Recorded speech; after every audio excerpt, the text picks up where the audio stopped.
Ladies and gentlemen, what a twist! A Susan twist. For this is a Fred the Alien Productions podcast. Hey! Hey! Confusion! Hey. Confusion. I like it. I like it. Cue the music. I don't know what we're yelling about! We came, we saw, we kicked its ass. Finished. I'm in the dark. Huh? Are you telling me you built a time machine? Kind of a DeLorean? The way I see it, if you're gonna build a time machine into a car, why not do it with some style? Who is this? What's your operating number? Boring conversation anyway. Whoa, we're gonna have company! Loud noises!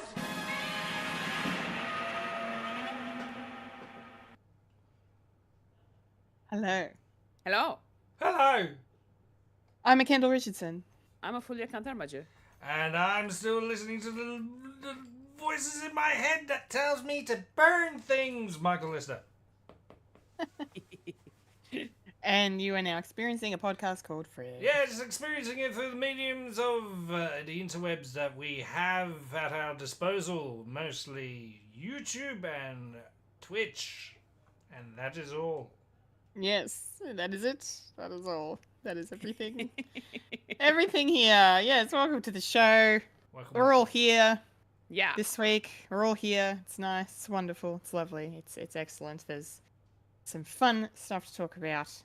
Some not a lot of stuff to talk about probably, but there'll be some things and stuff. And Right, we'll talk about ourselves.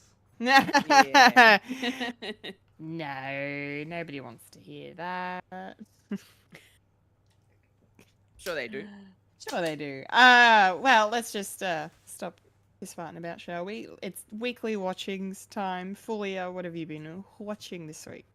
Continuing my run of One Piece. I have gotten to the point of fillers. We are going through fillers at the moment. My time to catch up. Yeah. I am in the 130s at the moment, so yeah. Where are you, listener? Perseverance. Not even 100. Yeah. I will continue then. I watched one episode today. We're still in the desert. Well done. You're gonna be in the desert for a while, so but One Piece is doing real good. I'm enjoying what we're coming across so far. I've gotten to the point where they've changed the intro music, which is interesting. So it's different now, but I don't mind that. It's fine. I like it when they change the intro music every so often after a particular arc. It's actually quite cool. So yeah, One Piece. I've also been struggling to catch up with MasterChef. I'm still a week behind, but at least I'm not 2 weeks behind because that's where I was originally. So I've cut that down, and I am now only a week behind. So yeah, catching up as quickly as I can. So I'm doing my best with that. I've also watched the Jennifer Lopez movie, This Is Me Now, which is the same name as her new album. And it's a very short film. It's literally just over an hour. It's an hour and 5 minutes. Okay. And it's really just a musical about her love life. Right. Essentially. So she uses the songs from her album, I'm guessing, because I haven't listened to the album. Use a song from the album to depict her her life with romance and relationships in this film. And essentially, this movie feels like a musical about it. That's what it looks like, because it's like a massive convergence of music videos put into a movie, and sort of like it made it into a story. And it's actually kind of cool. I didn't mind it. It's really interesting. It also gives you a sense of what J-Lo's love life was really like, because she wrote this particular film. She's acting in it. She's singing and dancing in it. She's doing everything essentially. And I want to go back and watch. So because this is on Prime Video. I want to go back and watch the love story that was never told, or something like that, which is essentially the behind the scenes documentary to this movie, which is actually a lot longer than the movie itself. But that's fine, because they go into depth with, you know, why she decided to make this movie. They do like a full on interview and all that sort of stuff. So I'm really intrigued into, you know, finding out all the things, because, you know, apparently she's back with Ben Affleck. So Bennifer is back. They're married and everything now. It's yeah, there you go. So crazy. Yeah, the movie essentially shows her life from when they divorced to where she came back to being in love with him again, kind of a thing. Yeah, okay. And the things that happened in between. So is he actually in it? No. Oh, actually, Okay. no, technically he is in it. But he doesn't play okay. himself. Oh. He plays a different role. Interesting. Yes. He plays a character that doesn't want to be there. Jesus. No. I've seen TikToks.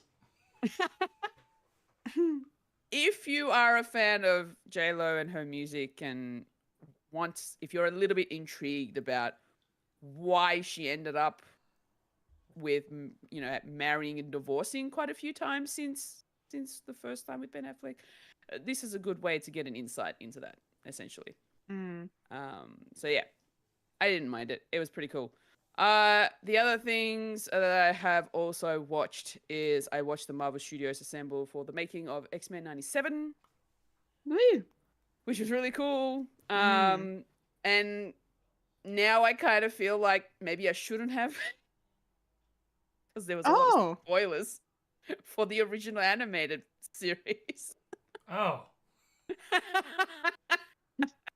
Not for 97, because, you know, we've already watched it, so that's fine. But they also talked about in depth a lot of the stuff that happened in the original animated series, and the reason why they brought back a lot of the cast members from the original animated series into 97, which was really cool, to be honest. Blew my mind that some of these actors can still hold their own with the voices. And I love that. That's really cool.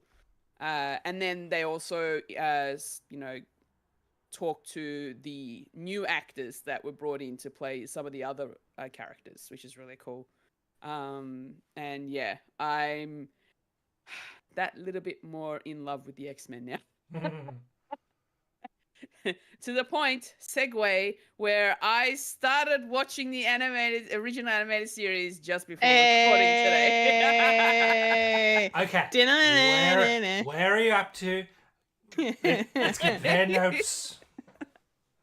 I literally only watched part 1 and 2 of The Night of the Sentinels. Oh yeah, so it's just the first two episodes. The first 2 parts.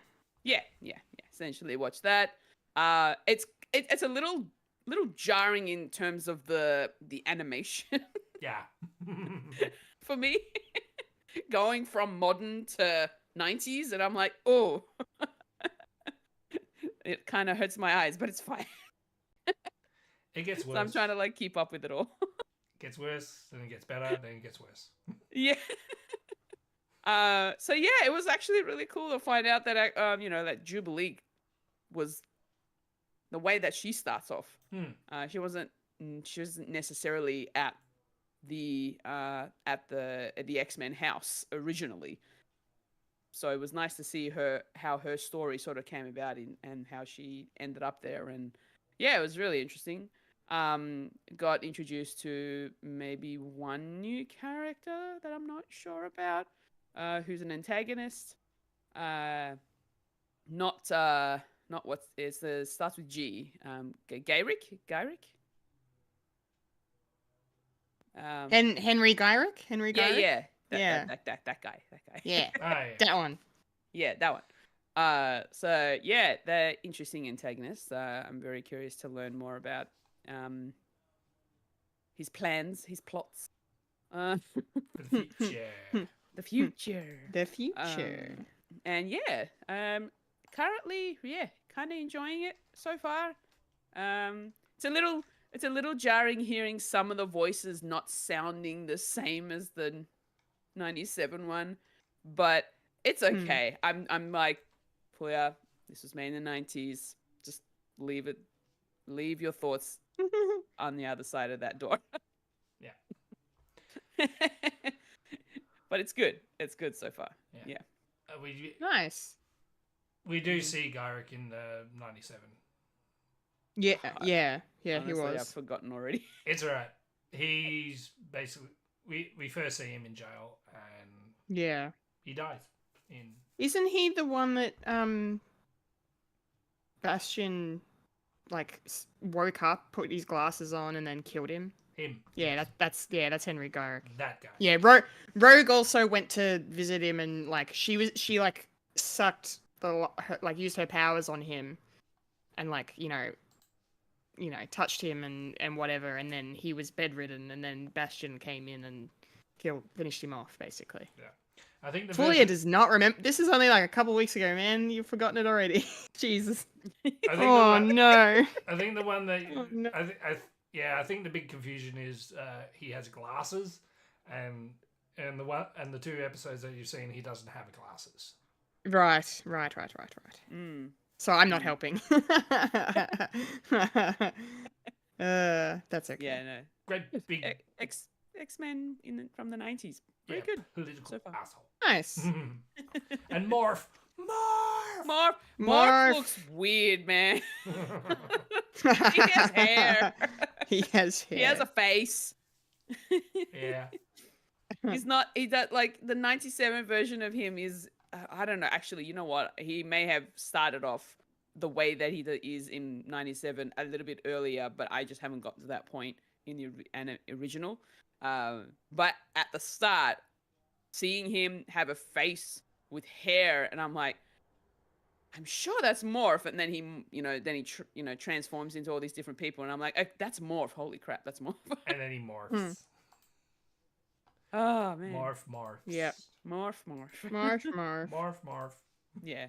No, it's good show. Good show so far. Bamf man, Enjoying it. Bamf. And Banff man does the Banff. I was happy to see Gambit again. Oh, mon ami. Alive. Mon ami. That's the name. Remember it. Le petite. I love it so far. It's yeah. That's what I've been watching. Nice. That's a fantastic list of stuff, Fulya. Well done. Yeah. Very well done. Thank you for sharing that. Mike, what about you? Well, a bit of adjacent of my viewings, but I helped my wife finish watching The Good Doctor, because the last series isn't out yet in Australia, so I found it somewhere. I don't know where. Yeah, and she watched it and she loved every second of it. And I was there for the last episode, the last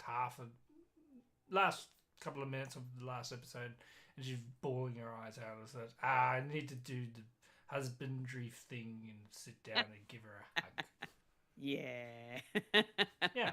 So overall, it was good for her. I couldn't really watch it because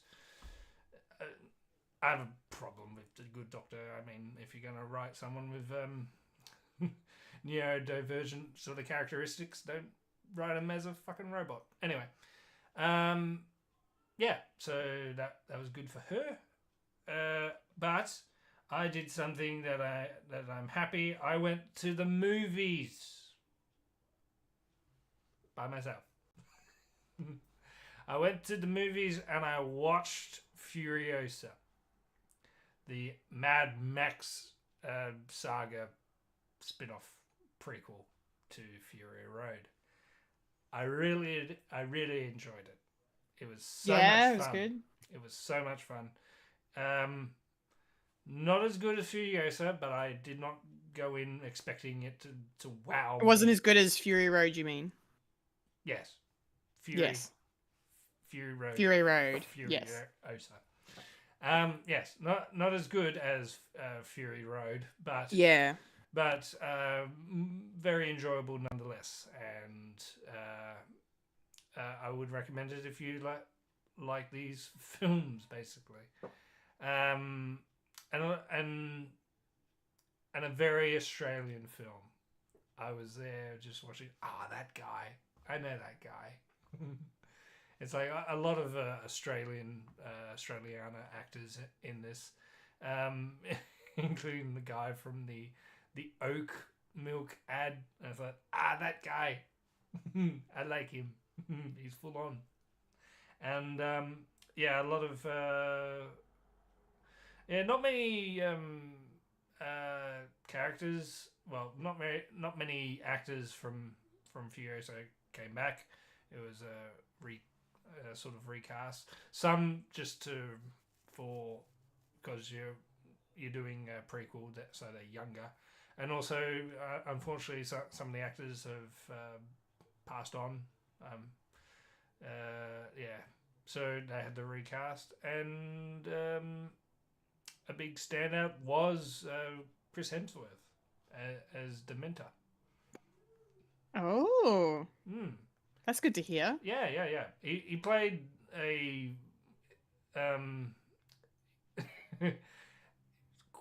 quite bizarre. I'm not sure how America would actually would find this character because he's very Australian. Big burly guy,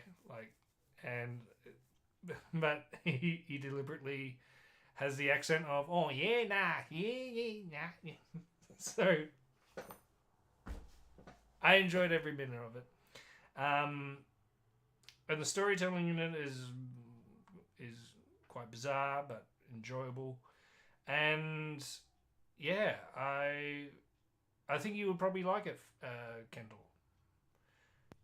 Yeah, I'm keen. I wasn't initially on board because bloody another prequel.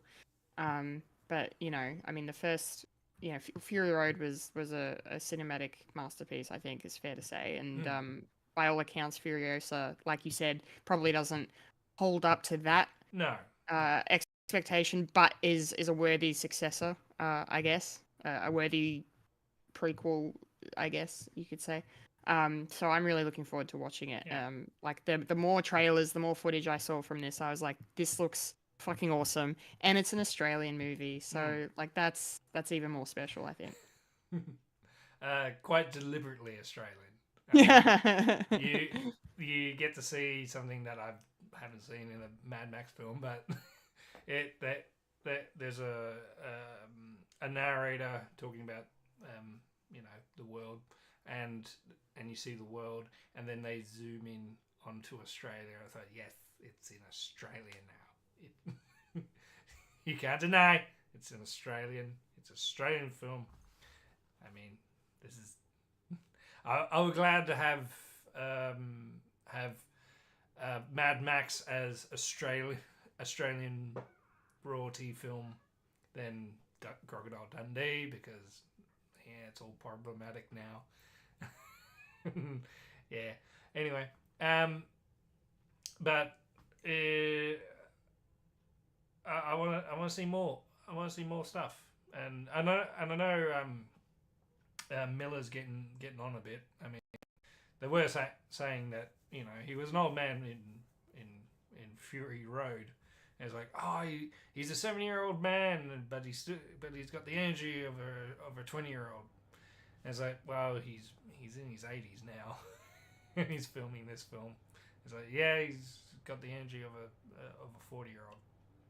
So hopefully he's got one more in the tank, and then we can have another trilogy, and then we got the first trilogy. Yeah, fingers crossed. Yeah. it has a feeling that it might, and this could probably be more of a Furiosa sort of adventure, because the first one was essentially a Furiosa movie, just with a Mad Max guy just hanging around. And yeah, I'm really happy. I'm really happy that I saw it. Bit of a criticism, it does sort of lag a bit. I mean, it's a bit long. It could have been a bit more tighter, but it's probably because I watched this at 9 o'clock at night, so I didn't really get home until midnight. And you know, being a father and have to wake up early in the morning for work, it's just going, okay, stay up. I need stay up. Yeah, so a lot of boot leather that could have been trimmed, but we got what we got, and it was very enjoyable. And yeah, just massive carnage and yeah, blokey movie, very blokey movie. Very blokey movie. Yeah, testosterone. Blah. Well, female protagonist, so and I didn't really think about this until I watched this movie. These Mad Max films should be like fables, so it's sort of like sort of like those Greek tales and everything. It's like it's not necessarily all canonically connected. It's more of a story being told to you. So I kind of like that, or that sort of aspect of the movie. And yeah, so otherwise that's what I've been watching. I didn't really watch. Well, I watched one episode of One Piece, but it's not as impressive as Fulya. It's okay. One episode is better than nothing. Nah.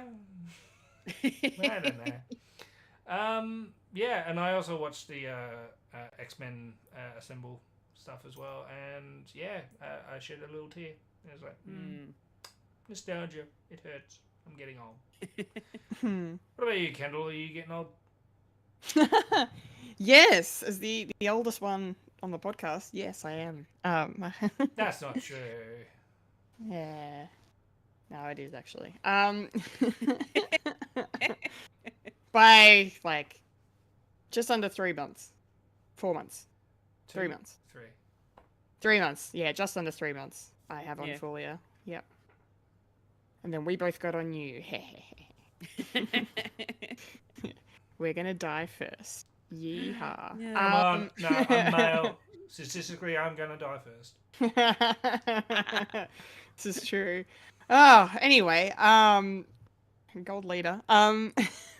My weekly watchings, I watched a bunch of stuff in the last week. It's been a really great week for watching for me. I will just start with X-Men 97 Assembled, because you guys talked about it. Yeah, it was great. It felt like an even bigger love letter to the original series than 97 did. Yeah. Just, it was so nice to see the respect, the admiration, the like everything we were picking up as we were watching X-Men 97, we were right about. Like, this was made by people who grew up, and their creativity and their artistry was informed by that show.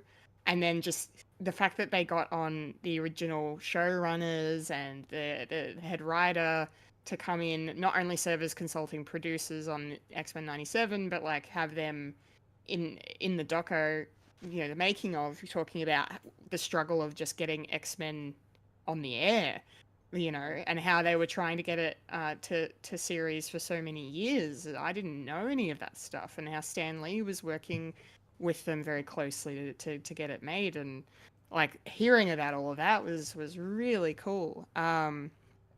And yeah, and like just seeing a lot of the old voice cast and the new voice cast, like, you know, the way that they've handled all of that. And I got a bit teary when the Cyclops actor was talking about how the original Cyclops actor, passed away, and how he's like, I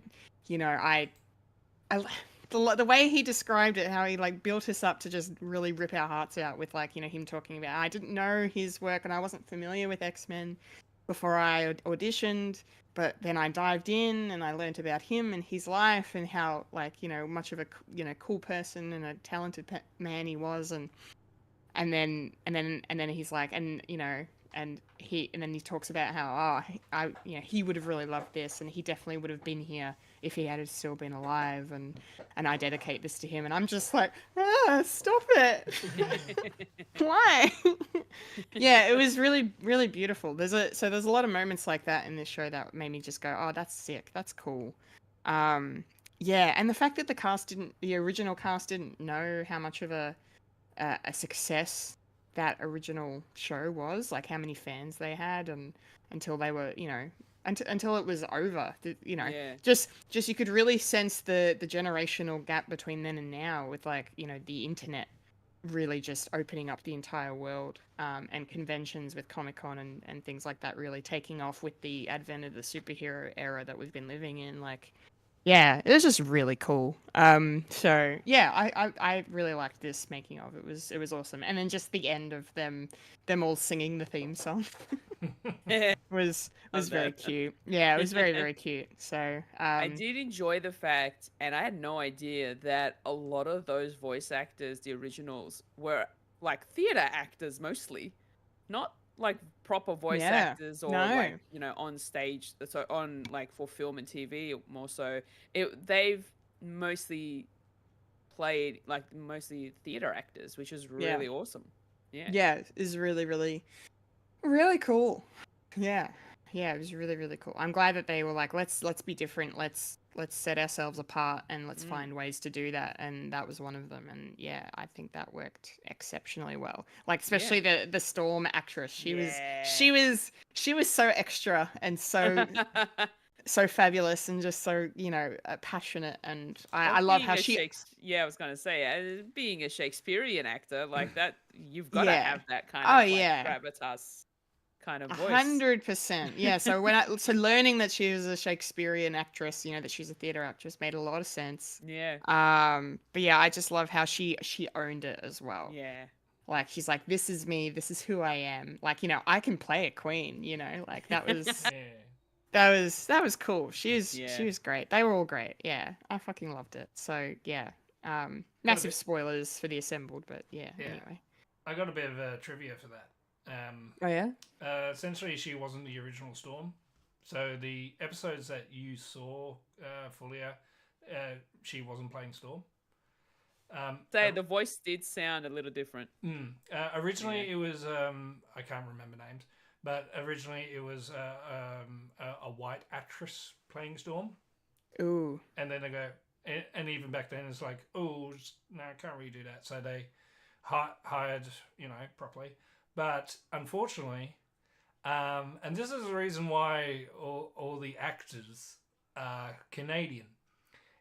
It's because of equity, and because they want to do this on the cheap, right? Yeah. And if you have American like card carrying members, Yes. you need to pay for residuals every time they get played. Not if you're Canadian. Oh shit. But in a way, they sort of Iona Morris. Yes. That was the Storm that played in episode 1, and I'm assuming 2 as well. Yeah, I don't think they changed it until like halfway through the first season. Okay. And then they hired someone else who was actually American. So they thought, oh, we need to rehire again. So we have to get a Canadian who they could just get paid for the job and that's it. So So the really cool thing too, it was also amazing that when Kendall mentioned the whole, they had no idea about the success of it all until they came down to a Comic-Con. yeah, Because they were all Canadian. because they're all Canadian. And the set And that and kind of blew my mind a little bit. I'm like, oh really? Wow. yeah, and the person who plays Rogue is actually in the Canadian Parliament, like at the moment. Lenore Zan, Yeah. really? Wow. She's a Okay. representative. They just do it all in Canada, don't they? Yeah. Yeah. It's a So, great country. Yeah. And well, Yes. there you go. They hired properly for Logan then, an actual Canadian, not this Australian pretending to be a Canadian bullshit. Yeah. That's great. Yes, so that was awesome. That was awesome.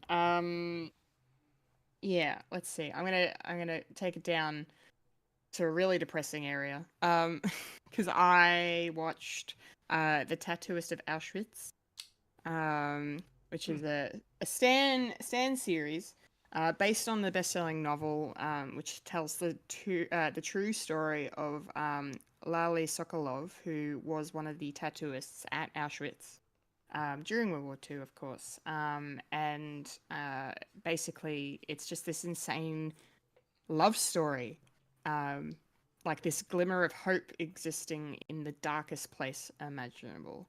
And it's just beautiful.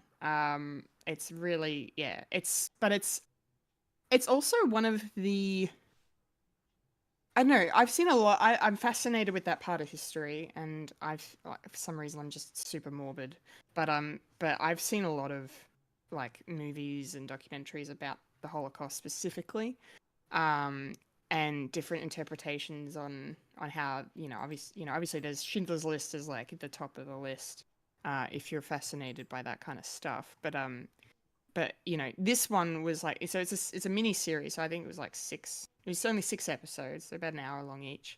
But there were certain things and certain choices that were made in terms of the way to really show the impact of what happened. And one thing I really liked, my favorite thing in the show, was actually every time you knew people had died or were executed, exterminated, they would like cut to close-ups of the actors representing these people, and these like gongs would sound like very haunting, as it would cut, like it's just a still shot and it's just them, and then it just cuts in between it was really effective and really powerful, and it's just like it really helps to drive home in a really dark and powerful way. But yeah, it's a beautifully done series, shot very well. They filmed it in Europe. It's got a very good cast. Melanie Linsky's in it. She plays the author of the book, because basically Lali and his wife Gita, they emigrated. So spoilers, they both survived, but they emigrated from Slovakia to Australia, to Melbourne. So they lived in Melbourne, and so the book is an Australian novel. So yeah, it's really good. I've heard the book's fantastic. I haven't read it. One of my good dear friends has read it, and she raved to me about it as she was reading it. So I need to talk to her about the show now. But yeah, I recommend The Tattooist of Auschwitz if you're curious, you're interested in that part of history. It's an important part of our history that we need to keep shining a light on, because bad shit like that keeps happening. Anyway, bringing it out of the super depressing, the next thing I binged last week was I finally, I'm so glad I finally watched this. I watched Beef on Netflix. Stephen Yeun and Ali Wong miniseries, where one road rage incident just literally, that meme with like the giant domino and then the little it's that is Beef to a T. Like it is. yeah. Oh, so you've seen it, Fulya? I've only seen like the first couple episodes, Okay. but it wasn't really my kind No, of thing. and it's not So your. just like I I was yeah. like, no. No, it's not your thing.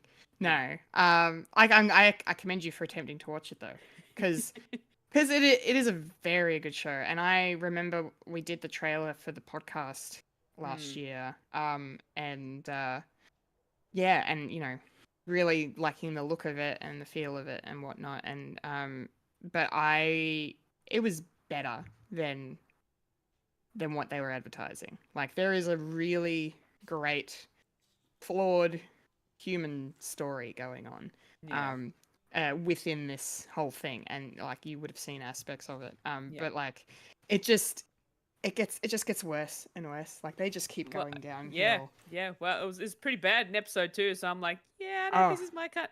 It's very crude humor. there's some crude humor going on. Not I don't like crude humor a lot either myself, but there wasn't anything for my taste at least that put me off or like made me go, oh. I mean, there was a couple of moments where I was just like, what the fuck? Yeah. Like there's a lot of what the fuck moments in this show, especially in the penultimate episode. Blew my fucking head off because I was like, I'm sorry, what's happening? Like I was literally watching it unfold in front of my eyes, just going, cool, all right, let's go there. Okay, sweet. Yeah, So it actually deserved its awards. Oh yeah, it did. Yeah? It did. Okay. That was Thank you for reminding me of that. Yeah, it swept every award show last year, earlier this year, and rightfully so. Yeah, their performances all around across the board are just so good. Ali Wong especially blew me away because she's a stand-up comedian first and foremost. And I mean, you know what they say about people who work in comedy. Obviously, they have that ability to go to these darker places and kind of bring that gravitas in a certain way, like that surprise you, because comedy is so much harder to do than drama, I think. Based on what we all know and some of us have experienced. But I was so impressed with her. Like she blew me away. Like she's just naturally gifted. And Stephen Yeun is just, I mean, he's an Oscar nominated actor, for God's sake. Like this dude is just, he doesn't make a bad thing at all, ever. And yeah, I just love the fact that this is a show where you kind of because both of them are really not good people.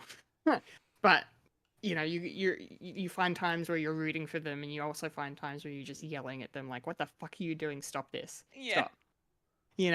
Like just fucking stop. Yeah. It's so I highly recommend it if you can stomach it a little bit, because it does get a bit intense and a bit in some parts, but I fucking adored it. And just to shout out the fact that it's an all Asian cast with the exception of maybe one person, one or two people. It's I thought that was brilliant to finally see some different actors that not necessarily would ever see, especially in a high value production Netflix miniseries like this. Like it's just it's made by these people, and it stars these people, and it focuses on their it's just freaking awesome. I just top to bottom 10 out of 10 recommend. Beef, please go watch it. Remember to eat beef. Yes. Come full circle. It was worth it all these years just for that moment. Yeah. Just for that moment, ladies and gentlemen. And then I just want to do a quick mention to the fact that I actually went out and saw, speaking of stand-up comedy, I went and saw some comedy last week. I got to see a live recording of The Dollop. Hey! Yes. Dave Anthony and Gareth Reynolds were in Australia last week, and they did a show at the Palais. And Will Anderson was one of the guest hosts, I guess, if you want to use that's the phrase. And I forget the name of the other guy, Ben something. I don't know. He was very funny. I'd never seen him before, but I think I've heard of him. I just can't remember his last name. But anyway, it was great. it was awesome. They told this story about this what did they call them? Sundowners, like these back in the early 20th century, these guys that would just ride their bikes from fucking Perth to Brisbane just cause they wanted to. And there are no fucking roads, no nothing, and it's just focus on this one guy. I've forgotten his name already. Terrible of me, but yeah, he's this Australian kind of legend in the sundowner community, the overlander community of just cycling insane distances. And then it led into driving cars insane distances. So he ended up driving a car from London to Sydney at a time when there were no roads through most of that. And the story is fucking wild. So I go listen to the dollar talk about that when it comes out. When it comes out, because it is wild as fucking shit, and it was so funny, and we were crying laughing at one because one of I've never been to a live podcast like this before, and like the visual aids that they had, like they had photos from that were taken at the time and during this guy's adventures, and there was this one photo they kept going back to because for some reason there was this woman in the photo with the two car drivers, and she just looked like a fucking demon, and it just it was so stupid, but it was the the entire theater was in fucking hysterics over the jokes that these guys they kept riffing over and over and over. Oh man, it was good. Anyway, so got to do that last week. That was a lot of fun. But the other fun thing I did last week, and I saved this for last, because I know Fulya wants to hear my review on The Fall Guy. Yes. I went to see The Fall Guy. I wish more people would have gone to see The Fall Guy, because I don't understand why it hasn't done so well, because it's a lot of fun. It is a good popcorn movie. If you're a fan of film and cinema and movie making, you will love this movie. You will enjoy this movie. It's so meta. It's so inside baseball. There are so many jokes and references, and like, there's this one character. I forget the actor. I'm pretty sure I know the actor from something else. Anyway, it's fucking M'Baku from Black Panther. Winston Duke.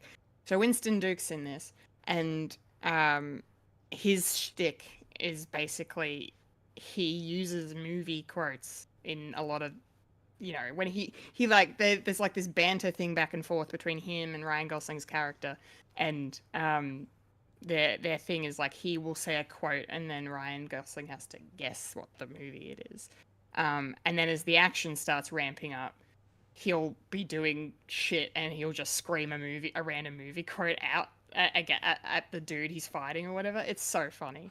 me and Christina were losing our fucking minds in the cinema. It was so good. So that was cool. Ryan Gosling is just made for this stuff. Like, I mean, we know that. That's a given. But like comedy in particular, I just love his just dry sort of, I'm just going to fall into this moment and be fucking hysterical. Like he does, it's so unintentional, but he's so funny. So he's just, I love this character he played. It was really, really cool. Emily Blunt was fun as well. In a movie where she's playing a female director, it's quite cool. And the stunts, of course, are just insane. Like, yeah, they went all out on the stunts. Lots of incredible set pieces. And, really just cool to see a car chase taking place in the Sydney CBD and over the Harbour Bridge, and, them filming stuff outside the Opera House. And so it was kind of cool to watch a Hollywood movie like this that was filmed here. Like that's another fun little thing about it. So yeah, it was really good. Fulya, I reckon you'd really enjoy it. I think I will. I think you would. I think you'd Yeah. laugh. You'd laugh quite a bit. It was probably a little too long, and I don't know. It probably the plot is probably the weakest point of this. Like, I didn't love the plot, but I didn't care by the end because I was laughing so much and I was just into what I was watching. It was just a good time. So, yeah, if you want a good time at the movies, go see The Fall Guy. Yeah. Awesome. Yeah. All right. That's the weekly watchings, I think. Donezo for this week, which means now it's time for the week that was in the nerdy news. The nerdy.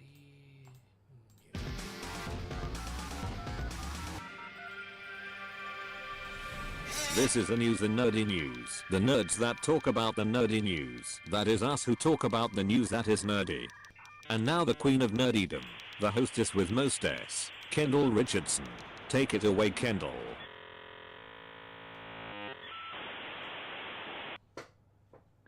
Alrighty, nerdy news time, and we don't have a lot to discuss here, only a couple of things, but cool things nonetheless, because the first item in the news this week is the fact that the wonderful, the awesome, the very talented man that is Jeffrey Wright is going to be reprising his role as Isaac in The Last of Us The Season 2. Watcher himself. Yes, the Watcher himself. He's always watching, always performing. Yeah, he played this character in The Last of Us Part 2. Apparently he's like the leader of some militia or something. I'm sure Mike knows very well who Isaac is.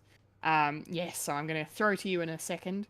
But yeah, I think I knew that Jeffrey Wright was in the game, but I must have forgotten it because when I saw this on, pop up on the social medias the other day, and with the announcement that he's going to reprise the role, and I was like, oh, great, hell yeah! I mean, it's not the first time Last of Us has done that. They did that in season 1 with a few voice actors.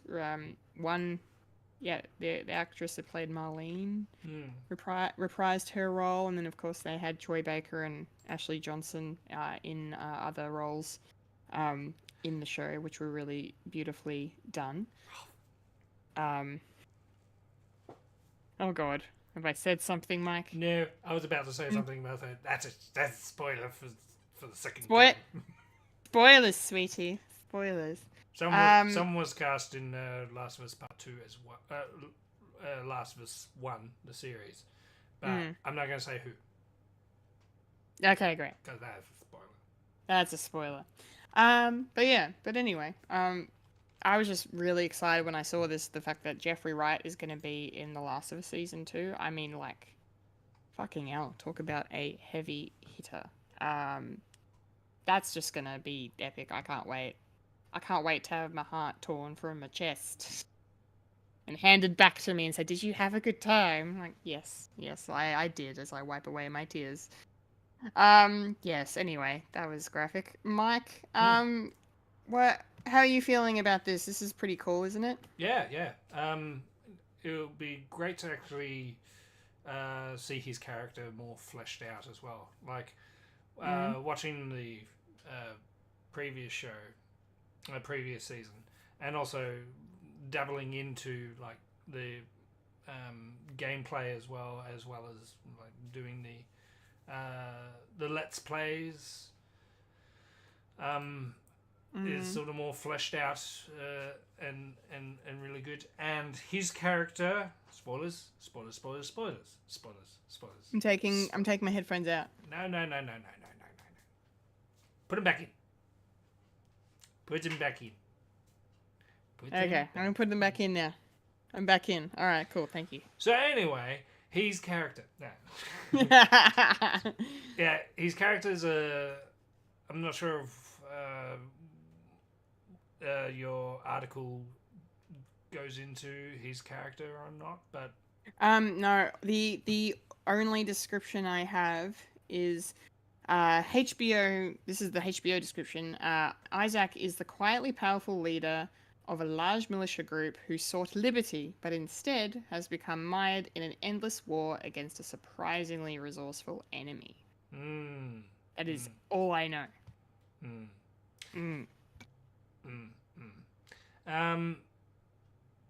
Yeah.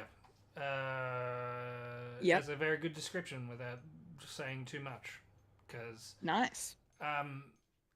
in Last of Us Part 2, the game, there are a lot more factions that we get to see. Right. It's not just the Fireflies as well. Okay. That's interesting. Yeah. So Makes sense. So the world is more. What's the word? Not spaced out. More involved in what's been happening, because there's stories with Ellie as well as Abby. Mm-hmm. But there's also outside forces that are happening as well. So it's a bit like, Star Wars, where you've got the Skywalker sort of family sort of debacle. Like nothing good comes out of being a Skywalker. So Yeah, it's okay. on the backdrop of a intergalactic civil war. So it's akin to that. And Right. and Isaac is one of the leaders of this faction. Mm. And yeah. Nice. Say no more. I'm trying not to. Well, let me help with that by moving on to our next item in the news then. Oh, Thank I you, will Mike. say his character does look like him, so that helps. Yeah, I've got a side by side in front of me, and yeah, I can see immediately how they're gonna make Jeffrey look like Isaac, because yeah, there's not a lot of dissimilarities between them. So yeah, it's cool. Can't wait.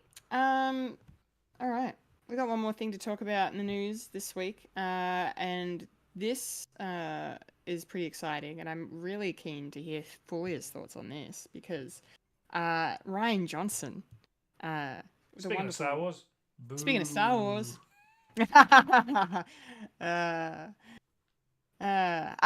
Yes, Ryan Johnson, during the week, he revealed to the world the title of the upcoming Benoit Blanc mystery, another Knives Out movie, and it's called Wake Up, Dead Man.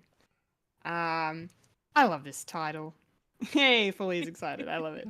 I love this title. I think it's great. I think it's awesome.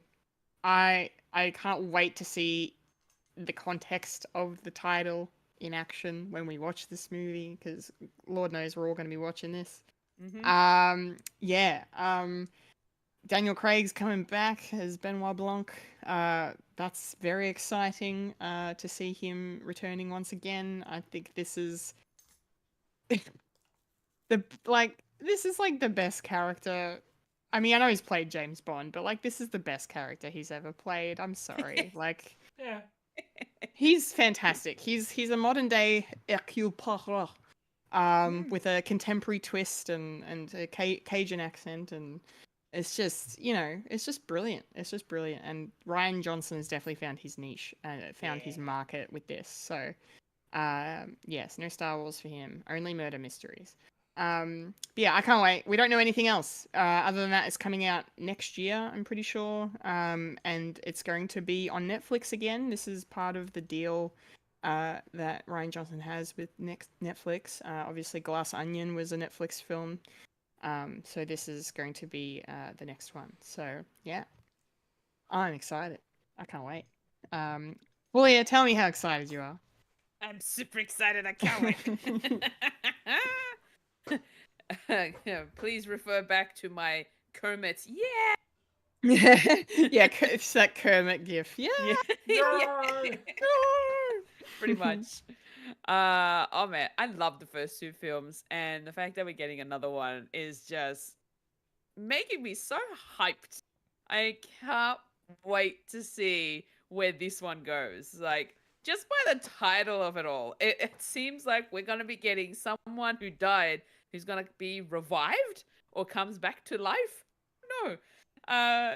It's really, really interesting in the way they decided to reveal the title as well in this little teaser sort of clip video, and I just looked at her, I'm like, oh my gosh, this is so cool. So cool. Fun fact, apparently the names of these Knives Out films are titles of songs. So, Oh. Wake Up Dead Man is a U2 song from their 1997 album of Pop. Oh. So now I'm kind of curious as to where the other two came from. Yeah. Might need to look into those, which is pretty cool. That's a Yeah, that interesting is very piece of cool. trivia. Yeah. I love that. So yeah, oh man, Daniel Craig does such a great job as Benoit Blanc, and it makes me smile every time I see him on screen. I love it so much. Yeah. I just get giddy about talking about this particular series of film, and I'm very, very excited and hyped for this. Can't wait. I need it now. Need it now. And no doubt that it'll have a limited run in the cinema, just like Glass Onion did, so it can be part of the awards contention. Oh yes, I imagine so. This will probably be a November or December 2025 release, I'd guess. Yeah. Oh, if it comes out then, please let it come out while I'm in America and I'll watch it there. That'd be awesome. Nah. Just put your VPN to America and then you can watch it on Netflix. No, I watch it on American cinema. Netflix. At the cinema. No, it'll be next year, Fully next year. Sorry. Who knows? Maybe I'll go again. You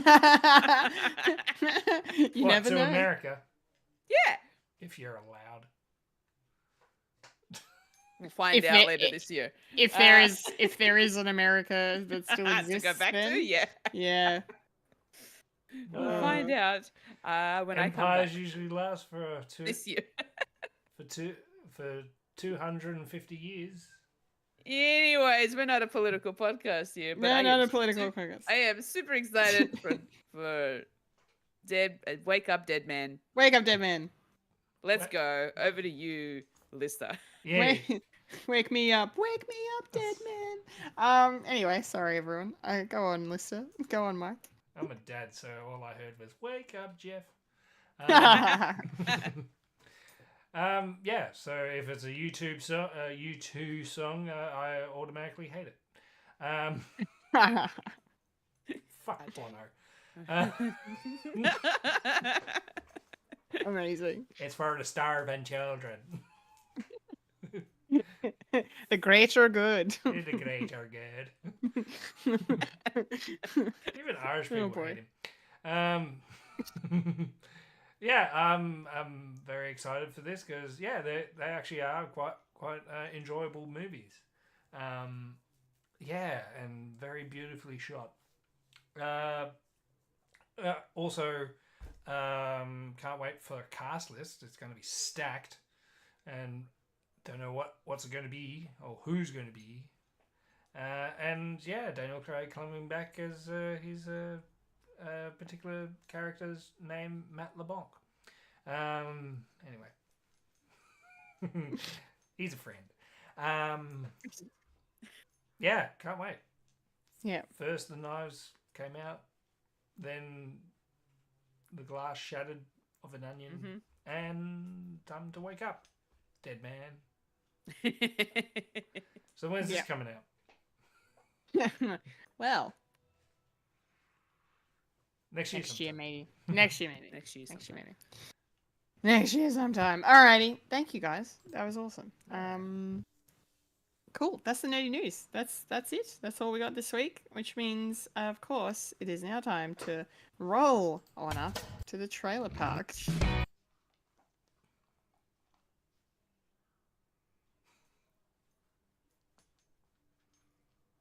Dead Space.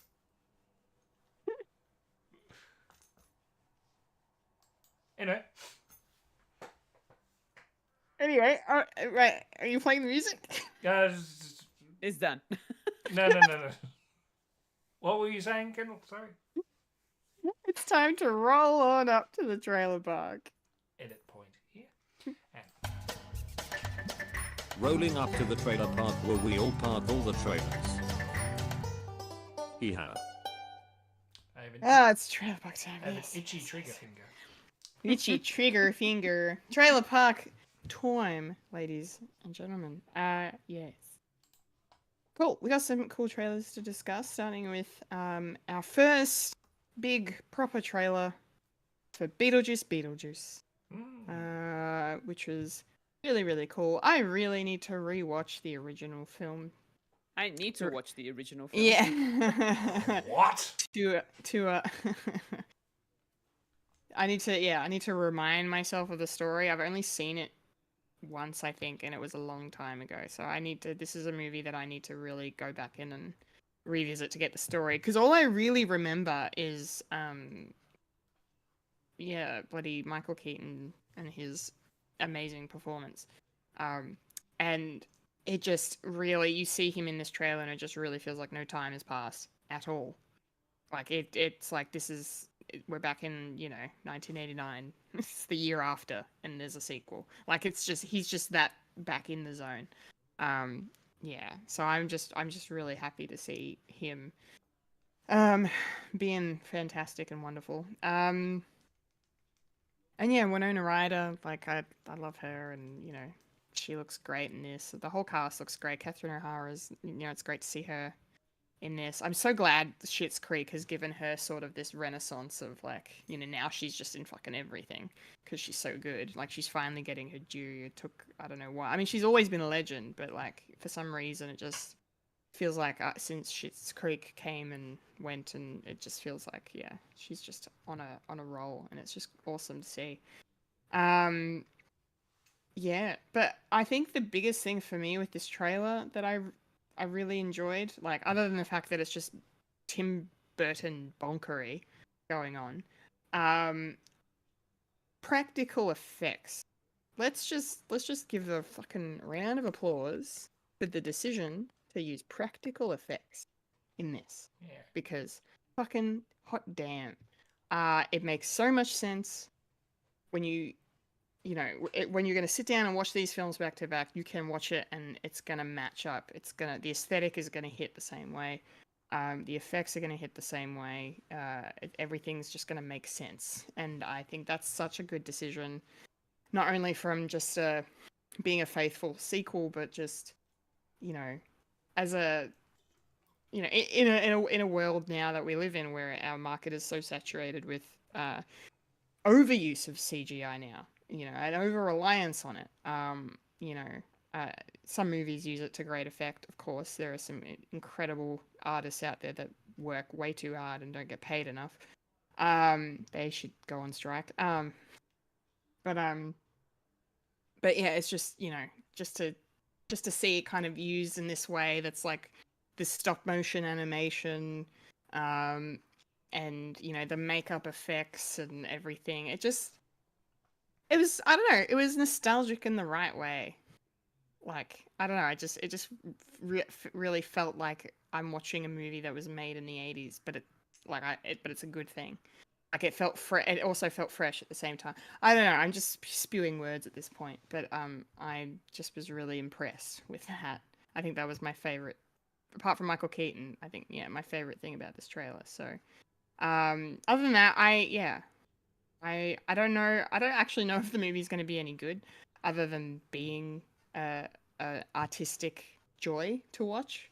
Because I'm not sold on the movie itself, really. After just praising it, I'm gonna watch it, of course, because I hope it'll be good, and it's Tim Burton and it's Michael Keaton and everything, all at once. So yeah, I hope it's good. We'll see. They're doing some interesting stuff. Fulya, Yes. do you agree with any of what I just said, or do you disagree, or how are you feeling about this trailer? What do you think? So, by the end of this trailer, I thought to myself, why haven't I watched the first one? Because the humor is actually pretty good. I kind of like the humor in this. It's quite entertaining. It's quite funny. It's an interesting, it was an interesting trailer. Getting to see the character, Michael Keaton's character Beetlejuice, and then seeing everybody else. And I don't have because I've never seen the first one, I don't have the same nostalgia as what a lot of other people will have, like you, Michael. And yeah, I really do want to actually go back and watch the first one before I jump into this one, just so that I can understand where the references are coming from, especially considering the fact that this is a sequel, and now it's, a lot of these characters that have come from the first, they're adults now, and now there's, a younger, sort of kind of like our generation person in this that's experiencing it for the first time, and I kind of want to understand how it's all sort of coming to effect and how it's all going to play out. So, yeah, I think I might watch this. Yeah, Nice. I think I might watch I this one. really like to hear that, especially considering this is like a horror comedy, if you will. I think No, that it's not really that horror-y. It's very sort of like a, I don't know, like a kid's kind of a. Yeah, it's more cartoony horror. Yeah. More in the same vein as Ghostbusters and that. Yeah. Similar to that, I agree. Yeah. I like the fact that they've got these particular sort of really ghoulish characters with the tiny skeleton heads. They look weird. Yeah. So they kind of I don't know, they kind of appeal to me a little bit. Yeah, it's a shrunken head. With a giant body? Yeah. Wow, okay. It all makes sense if you watch the first movie. Yeah, okay, all right.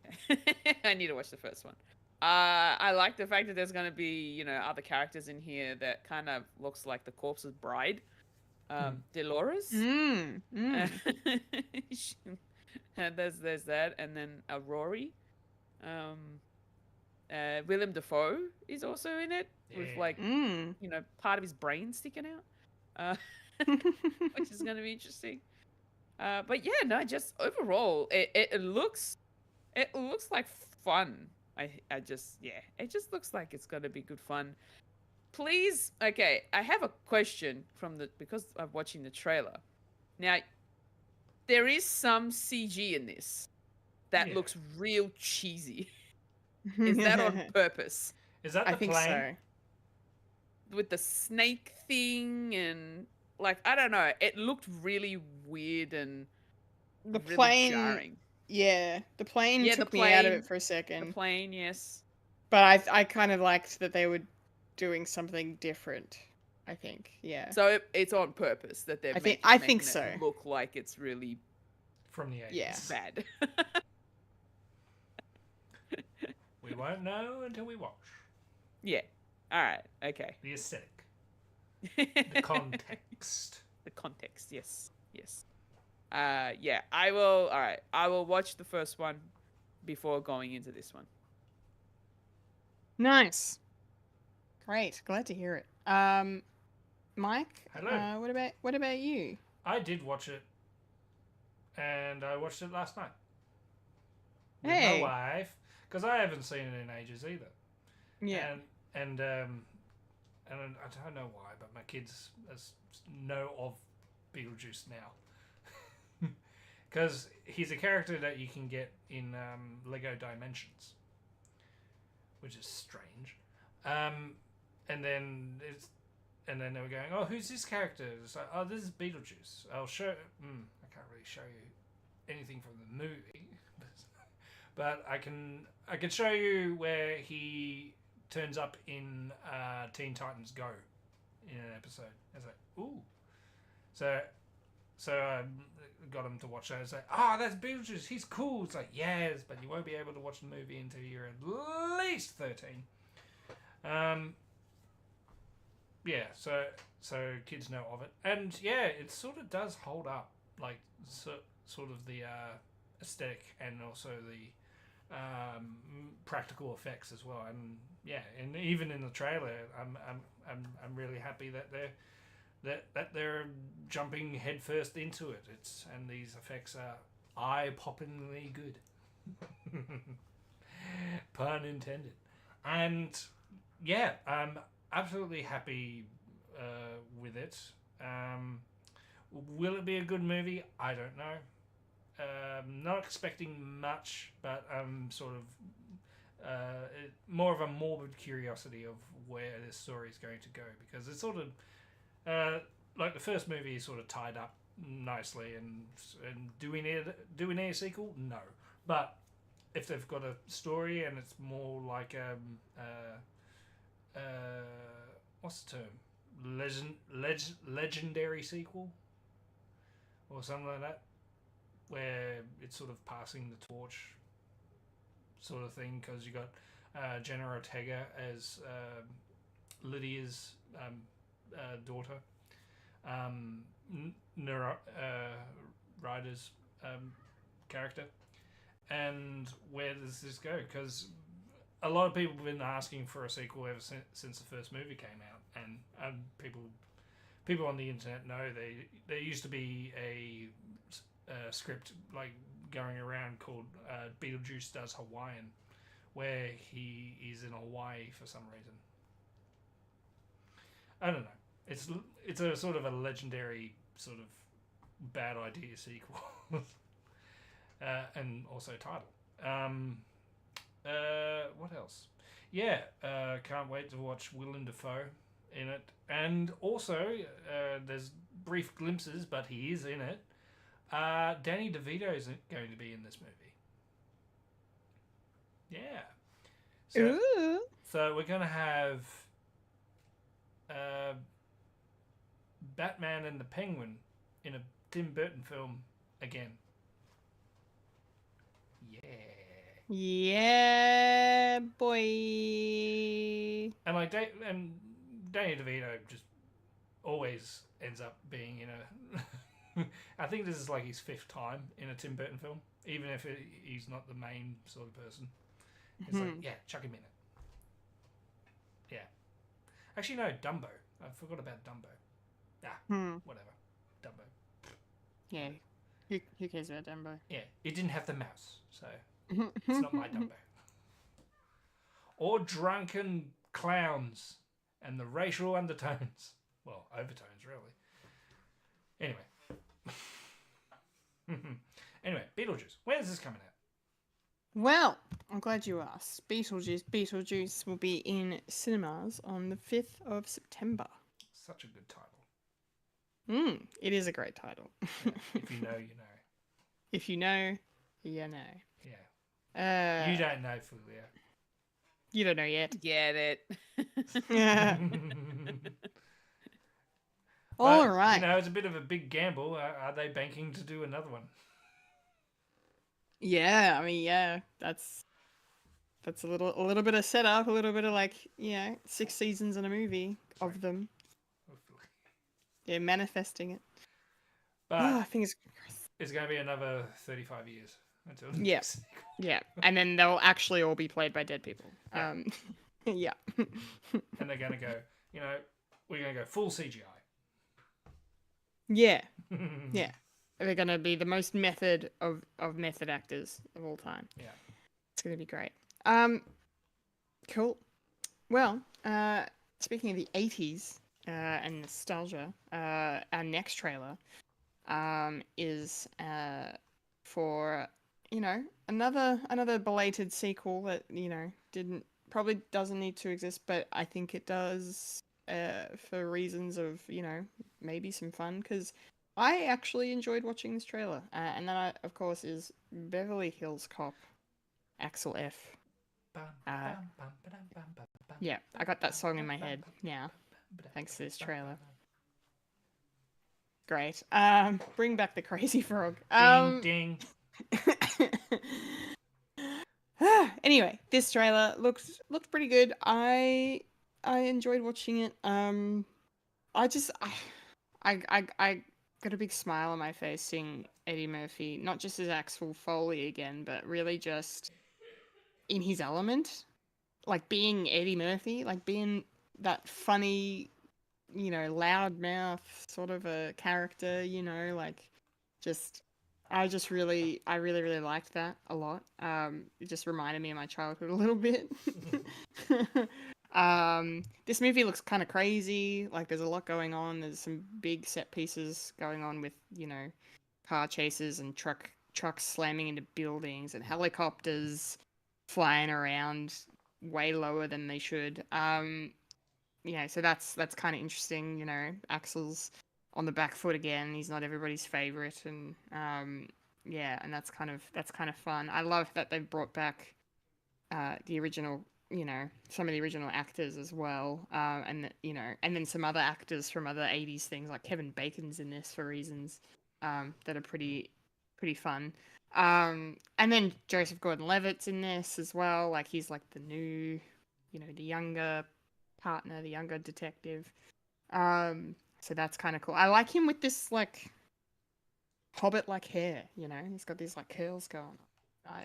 Hobbit-like nice. hair. Well, it's curly and it's like wrapping around him anyway. It's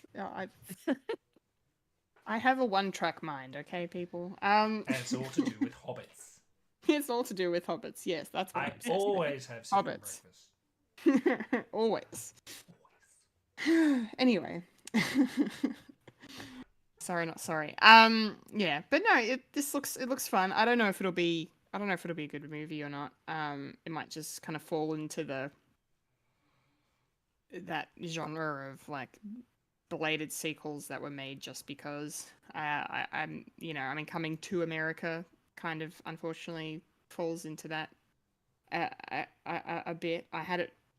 I can't remember, I was watching something or I was talking to someone about it and it came up in the thing and I was just like, oh yeah, that movie was a thing that happened. Yeah, he had a son and there was a whole storyline with the kid and over my head.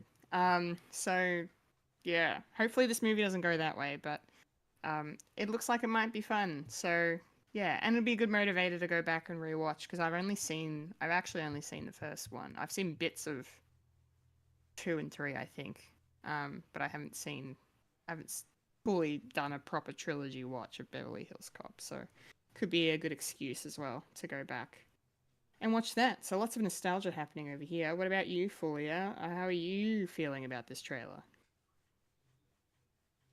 Watching the first one. I know of it. Like I do know of it. Like it's a classic action comedy. I think I'd say my dad would have watched it, and I would have only seen like bits and pieces of it. But after watching the trailer, I'm like, okay, so this is gonna be really good, sort of like popcorn movie. Just sit back, relax, and just enjoy the show, kind of a thing. And yeah, it's nice to sort of see Eddie Murphy back in his like the way that he used to be. Because that's the comedy that I remember growing up with especially with Eddie Murphy. So, but I'm not 100% sure that I'll be watching it. If I do decide that I'm going to, I might need to watch the first one just to sort of get an idea of what I'm getting myself into, because there's going to be a lot of references to the first one for sure, considering the fact that there's also going to be characters that are being brought back from the original movie to this one. So it'll be interesting to see. And like the second I saw JGL pop up on screen, I was like, oh, okay, I don't know now. He might sway me a little bit more. Ooh, the draw card. Ew. He's JGL. Yeah. JGL. He's playing a younger Bruce Willis. If we're going 80s. Yeah. Yeah, but he looks better. Axel with John McClane. Because, Die Hard is set in the future. Oh, totally, yeah. Yeah, timelines. Yeah. What do you think, Lister? Well, I'm sort of the same. I haven't seen the trilogy either. I know of it, and I've seen bits and pieces, and they're funny. But yeah, I probably need to do a rewatch as well. Not really a rewatch, an actual watch. And yeah, it should be right up my alley. It's like I don't know why I haven't seen them. I remember him getting thrown through a window, and that's it. at a at a at a check-in desk at a hotel. I know that scene, but that's all that I know. But yeah, I think this is probably done right. Besides, Welcome to America, where there's more risque jokes in the first one than the second one, and I think because this is being rated R, American R, it'll be MA for us. Go back to the roots, and what's Axel doing, and why is he?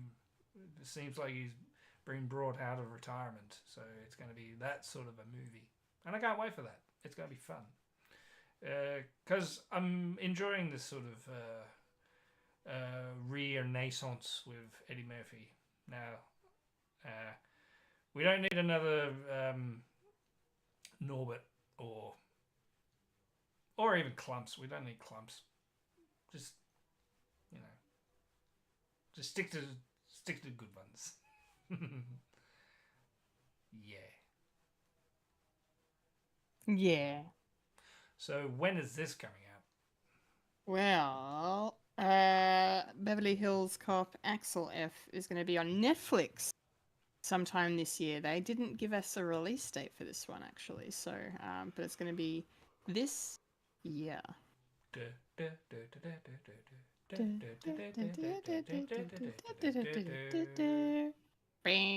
Damn!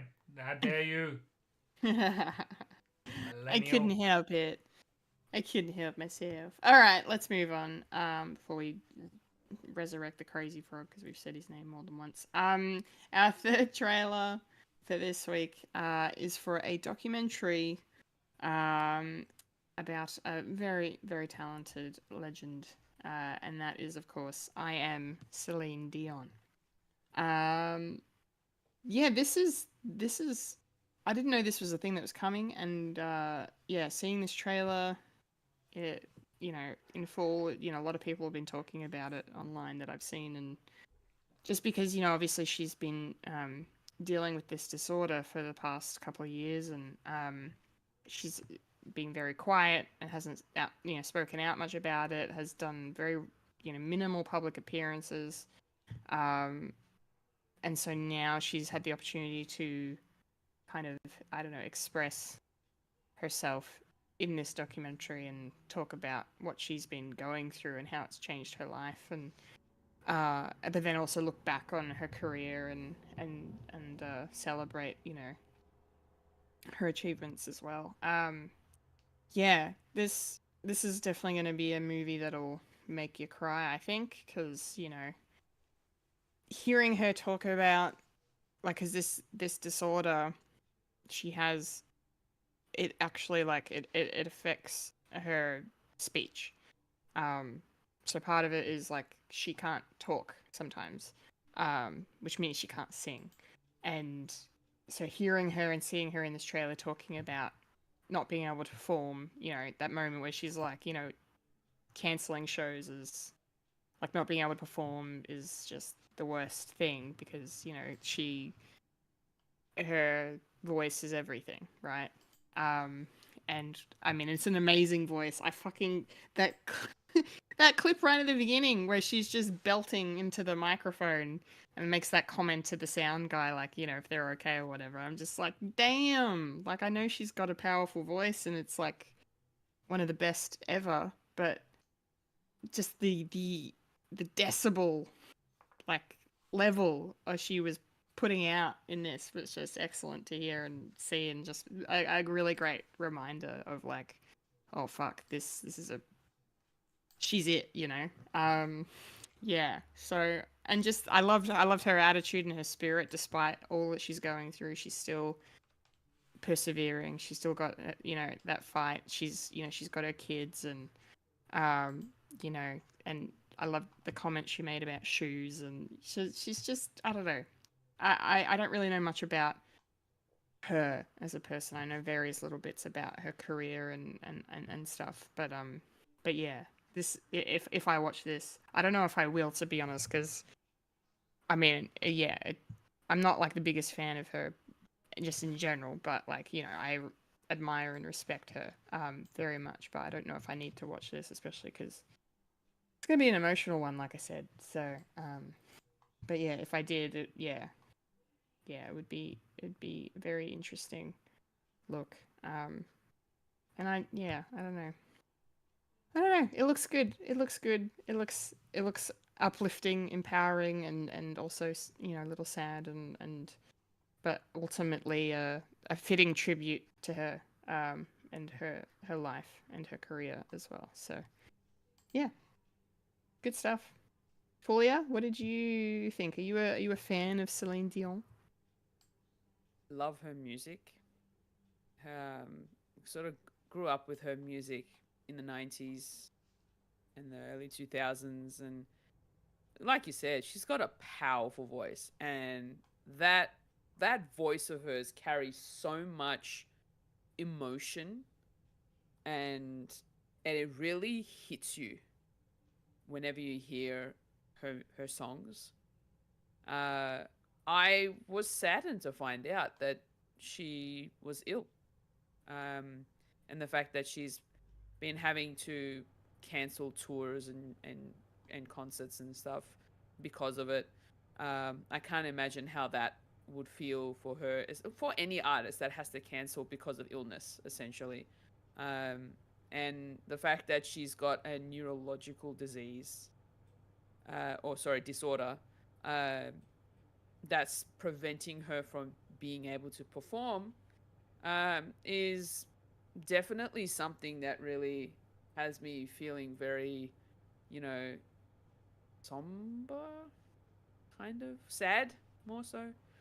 Um, it's tough seeing, people that you've seen on the screen for so long, and then find out that that they've that they're fighting an illness, or they're battling some form of cancer or whatever it might be.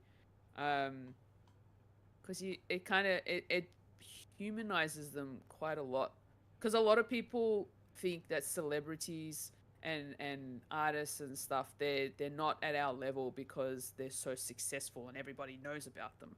But then you find out that they get sick too, you know and that, like, it makes you feel like you like at the same level, essentially. So yeah, no, this documentary is definitely gonna make me cry. And I know that, yeah, I want to watch it. I really want to watch it. My Prime Video subscription expires on the 27th of June. Oh, pressure!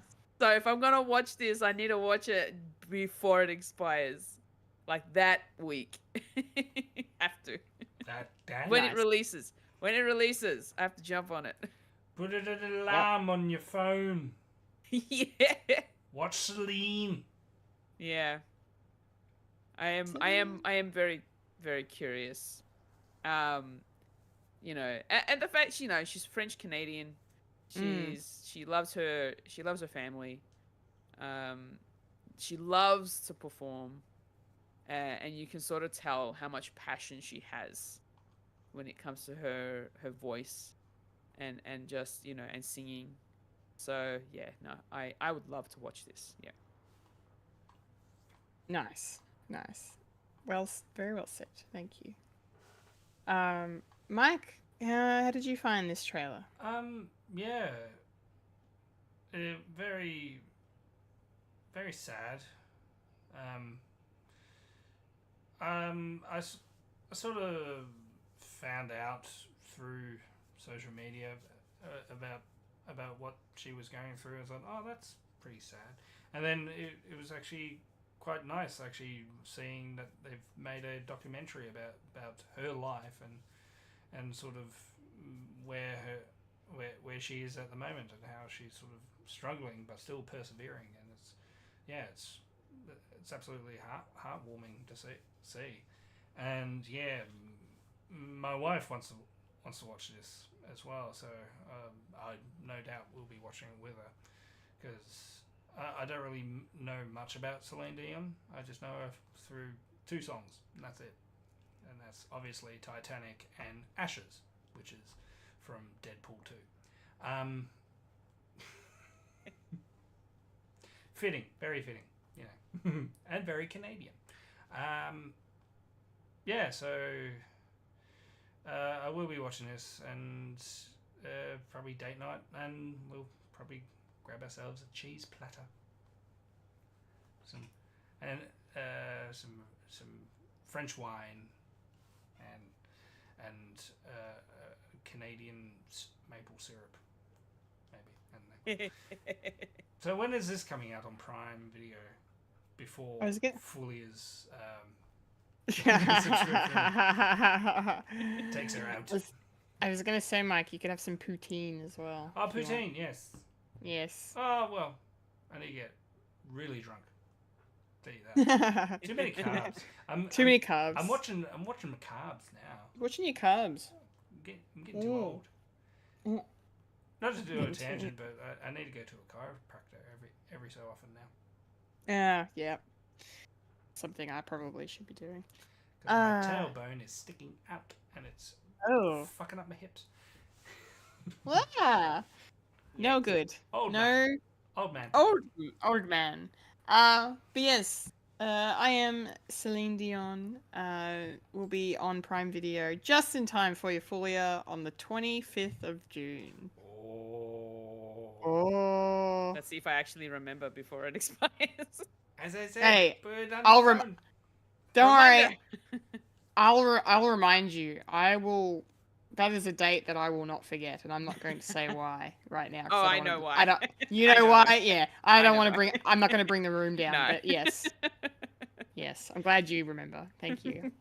Anyway, Mike's like, what are they talking about? MJ. Yes. Yeah. It was the worst day of my life. Okay, let's move on because it's time for the moment. Us. The segment. We. The section. Get away from me. The part, the place, the spot, the thing, the entity of the show we like to call.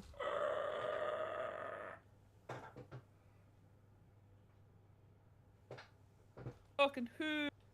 Popcorn culture. Yes, the Sonics have come out. Woo! If you're watching the podcast, you'll see Mike with his Sonics. Doctor Who. Hey. Hey. Talking who? Talking who? Yes, it is popcorn culture time. It's time to talk some Who because we are going to be discussing Doctor Who Series 1, Episode 4. Turning left.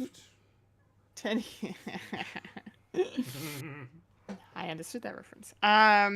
73 yards, which, yeah, really great of you to mention Turning Left as an episode reference because this is definitely something that this episode has in common with that episode.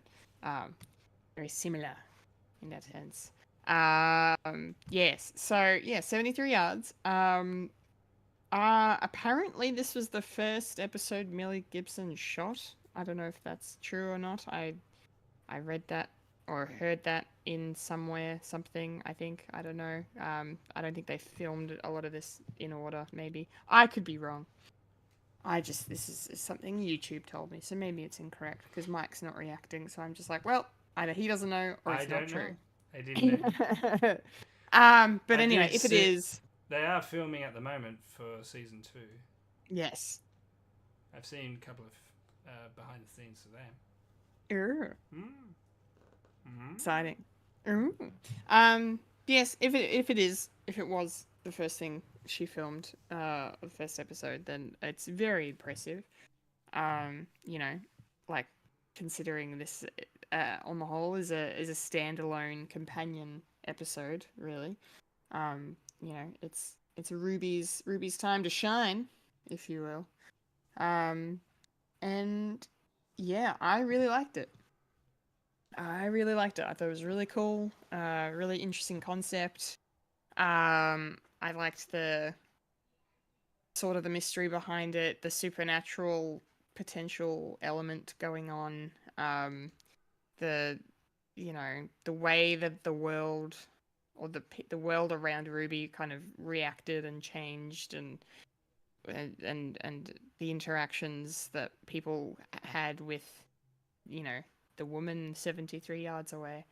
Um, like was just cool, and we got to see Kate Lethbridge Stewart, which is always a fun time. And yeah, and time jumps and lived out lives, decades and decades and decades. I love this alternate universe sort of stuff. It's my bread and butter. It's one of my favorite things. I love an alternate reality, an alternate universe. It's really really where I'm at. So I frothed this episode hard. In that sense. And yeah, I mean I will talk about the ending later, but I'm really keen to get into that because I want your thoughts on it as well, because it worked for me, but it also didn't work for me in ways that I hopefully someone will convince me that I'm wrong, and I'll be like, no, actually, it's a good episode all around. Also, on that, nice to just see another good episode from the new Doctor Who this week. After last week's excellent episode, this one's continuing the form. It was good to see. So, even though there wasn't barely any Shooty in it, he's at the beginning, he's at the end, and that's it. So yeah, I enjoyed it. Fulia, what did you think? It was overall, it was a really good episode. It just really had me thinking a lot while I was watching the episode, and I'm just sort of like, but how and why, and just all these questions just sort of run through my mind, and no matter how much of the episode I watched, half of them never got answered for me, and I was like, I need these answers. Oh, I'm still questioning some stuff from this episode. Like, I'm still like mulling it over, and I think, but how and why, and just too many Nice. questions in my head. Too many questions. I like this. Yeah, I like the fact that it was a nice sort of like a solo adventure with Ruby, and getting her to understand, the things that happen when you travel with the Doctor, essentially. Like, anything can happen, and stuff like this can happen where he just disappears and you don't understand why and where he's gone. Where they're gone, I should say. And yeah. There was a little bit of like a kind of a creepy vibe going, especially with the woman being in a distance. And it was just so weird that every time Ruby tried getting close to her, she'd keep that 73 yard like distance between them every time. And then you just and then the episode goes from just a day to being years and years and years, and I'm like, oh no. Why have we gone into the future? That's how time works. No, well, obviously, but yeah. It was a very interesting concept for an episode, and I enjoyed it. And it even though I have all these questions in my head, I still it was still good. Yeah, nice. Okay. Yeah. Yeah, good. Okay, I'm really excited to discuss this one with you then. And definitely also with Mike. What did you make of this episode? It was quite bizarre. I do enjoy like episodes that are very unique, and this one is no exception.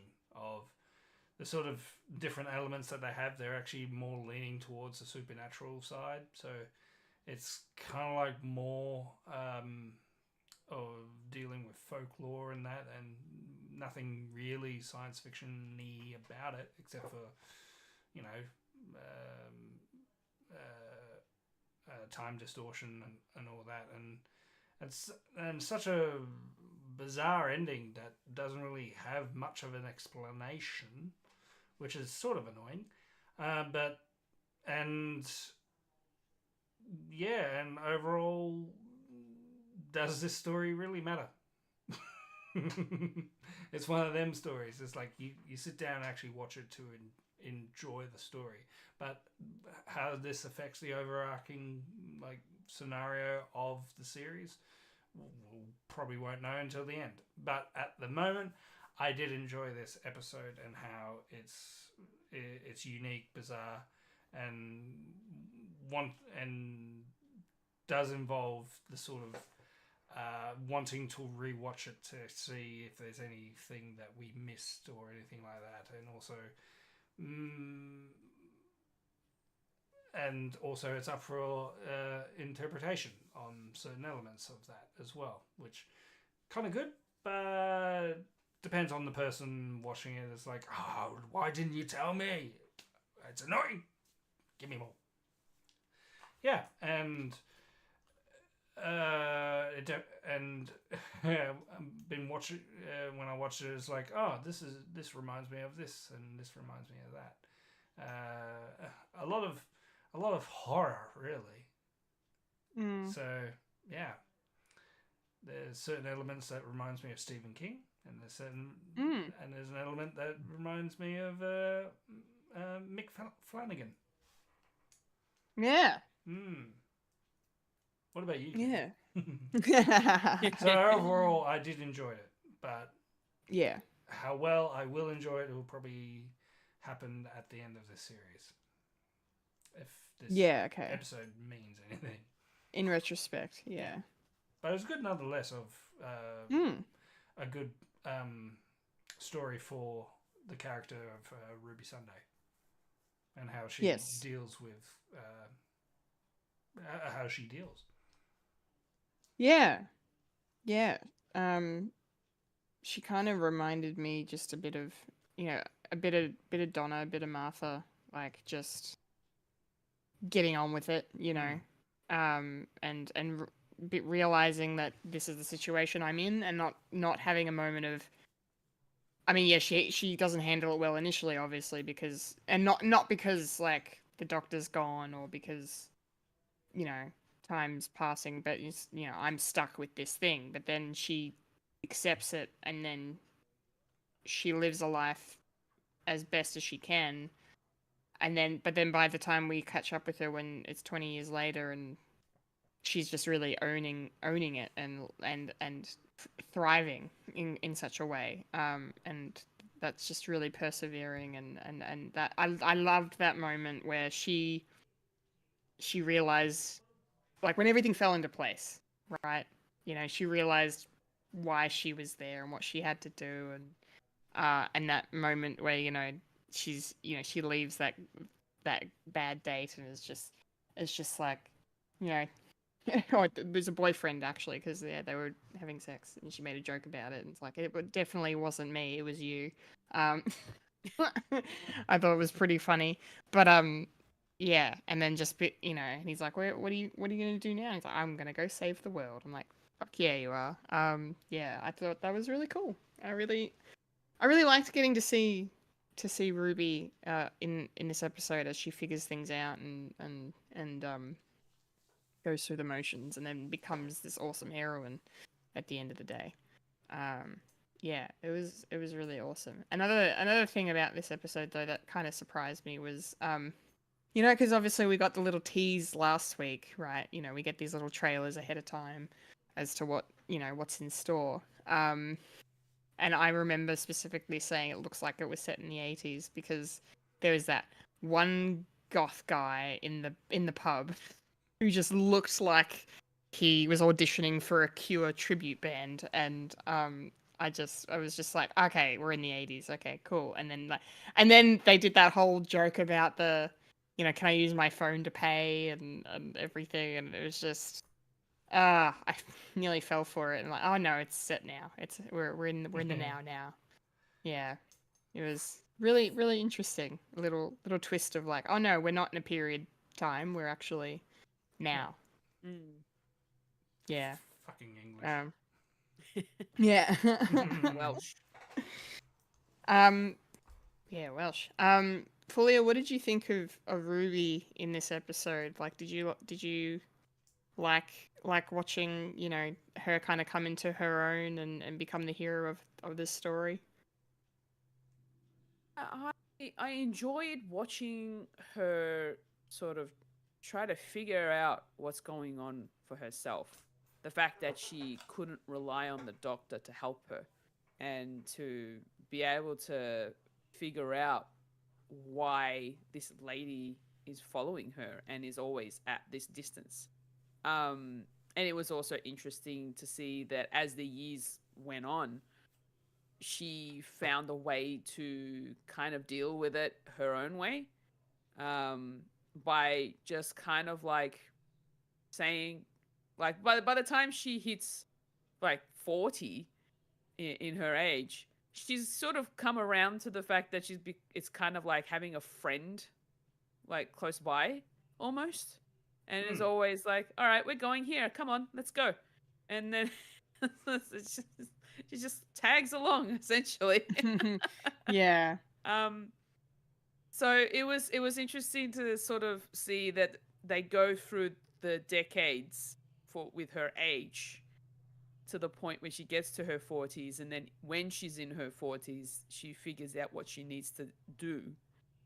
But it's an interesting thought process that you sit there and you think it took her 20 years to figure out that this is what she had to do. And then it was, and then we get to see her age even more, up to the point where she's like on a deathbed, and I'm like, man, are we already killing off the companion? We've only just started this lesson. Nope. Yeah. So that was interesting.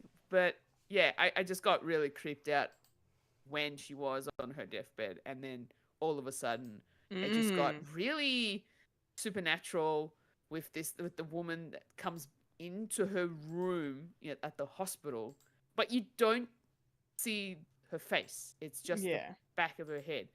And it was almost kind of like the way that the room light was flashing and all that. I mean, I'm pretty sure we're going to talk about it later, but it just really reminded me of like Weeping Angels.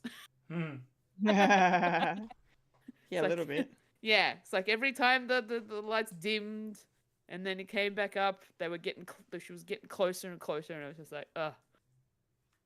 I had that creepy feeling in me, that from that time. Then every time you watch one of the episodes with the Weeping Angels, and it's like, no. But yeah, no, it was good to see her in her element, essentially. We got to see the best of what Millie Gibson could give us, essentially, in this one. So yeah, it's nice to see her be, highlight her skill. Yeah, I'm really coming to like her as a companion, I'll say. Yeah, I think she's quite good. Mike, did you have any additional thoughts on Ruby and her spotlight in this episode? Yeah, it was. The way the story was actually unfolding, and how we're traveling further into her own future, and how she's and her surroundings is changing as age usually does, and just having snapshots of every 10 years or so, and then all of a sudden she's elderly woman, and the actress that they got is pretty much a spitting image, which is pretty remarkable. And you didn't really, it didn't really bring you out. It's like, yes, this is Ruby in her 90s, as it were, because it didn't really say it was 73 years, but I'm thinking, nice round number of 73 years that she spent from breaking of the circle and then to being an omen of herself. Spoilers. So yeah, this is, as I said before, this is a good story to cement the fact that she is a decent companion and doesn't really. She has her flaws, but she works them out. So can't wait to see what happens from here with Ruby Sunday. Definitely. And it is a bit sad that she still hasn't found her birth parents after all these years. So, what does it say for the future? The future is not set. No. No. So does that mean the future of her intervention doesn't happen? Hang on. The future of her what? When she's 40 and she's making sure the Prime Minister doesn't use. Yep. So does that mean? No, I don't know. I don't know. Yeah. Yeah. Who knows? Magic. Magic. More questions than answers. Yes, indeed. I don't know. Too many questions. Nuclear war. Too many questions. Yeah, might I just say that before I forget it, the longest or the slowest ever Chekhov's gun going off. Like the fact that the Doctor mentions this dude becoming the bringer of the nuclear war as Prime Minister of the United Kingdom. I just happened to accidentally mention that, and then 20 years later, Ruby gets to realize, oh fuck, okay. She remembers him, and then stops him and stuff. I just thought that was very funny. But is that a fixed point? Yeah, it's very interesting. Mm. Well, I want to talk about the pub scene, because I'm curious for what you guys made of it. Were you? I don't know. Did you guys like the fact that the patrons and the bar lady, they kind of hung a lot of shit on Ruby. Kept the ruse up of something mysterious and witchcraft related going on. Like they really egged her on and leaned into all the crap that apparently people say about Welsh people. I don't know if that's I'm guessing that's a thing that happens. Russell T is Welsh. Is he? Well, all right. It must be a Speaking thing. from experience, apparently. Yeah. Not only getting bigotry from being a gay man, but being Welsh as well. Welsh, yes. I liked it, but I also didn't like it. Like I liked the fact that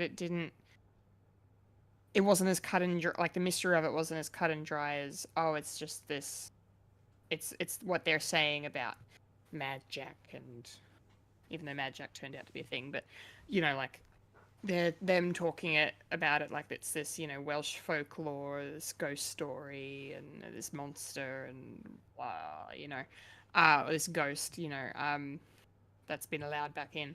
I like the fact that we were going there and they were doing these really cool camera shots, like these awkward close-ups that were just angled in weird ways, and Dutch tilt. like the Dutch tilt kind of going on. So I sort of liked that, and I'm like, it's a bit cliche, and it did feel very Hot Fuzz, which I thought was also a bit fun. I was getting American Werewolf in Paris. Oh, sure. I haven't seen it. Yeah, I know of it, obviously, but I've not seen it. But yeah, yeah. I know I liked it, but I didn't like it because when the reveal happened, and like it was the same with the modern day reveal. I was just like, oh no, this is cool, but I also don't like that. I also wish it was a period thing. So I don't know. I was very much in two minds about the pub scene and the stuff there. Like I like the fact that it made the mystery more of a mystery, you know. But yeah, and it wasn't just so easy to be figured out. But yeah, I don't know. What did you think, Fully? Did you enjoy the townsfolk having a laugh with Ruby about, you know, these Welsh stereotypes apparently? I don't know. I kind of wasn't really a fan because they were teasing her. They were making her feel very gullible, and then turn around and be like, "Oh, I'm just kidding," and you're like, "Dude, seriously? You don't really need to go that far."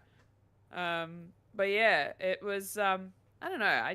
I found it a little annoying, to be honest. But then she ends up getting kicked out of the freaking pub. So she didn't stay there after that time, because they're all like, "You're being creepy and stuff, and this is happening, and we want you out now." And we're like, "Oh, really? After all that? After all that?" Many ways than one.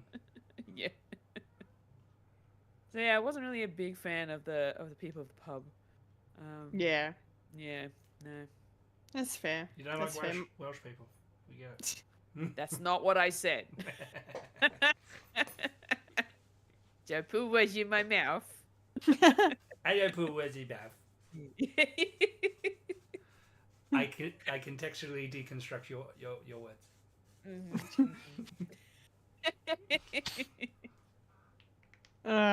Great.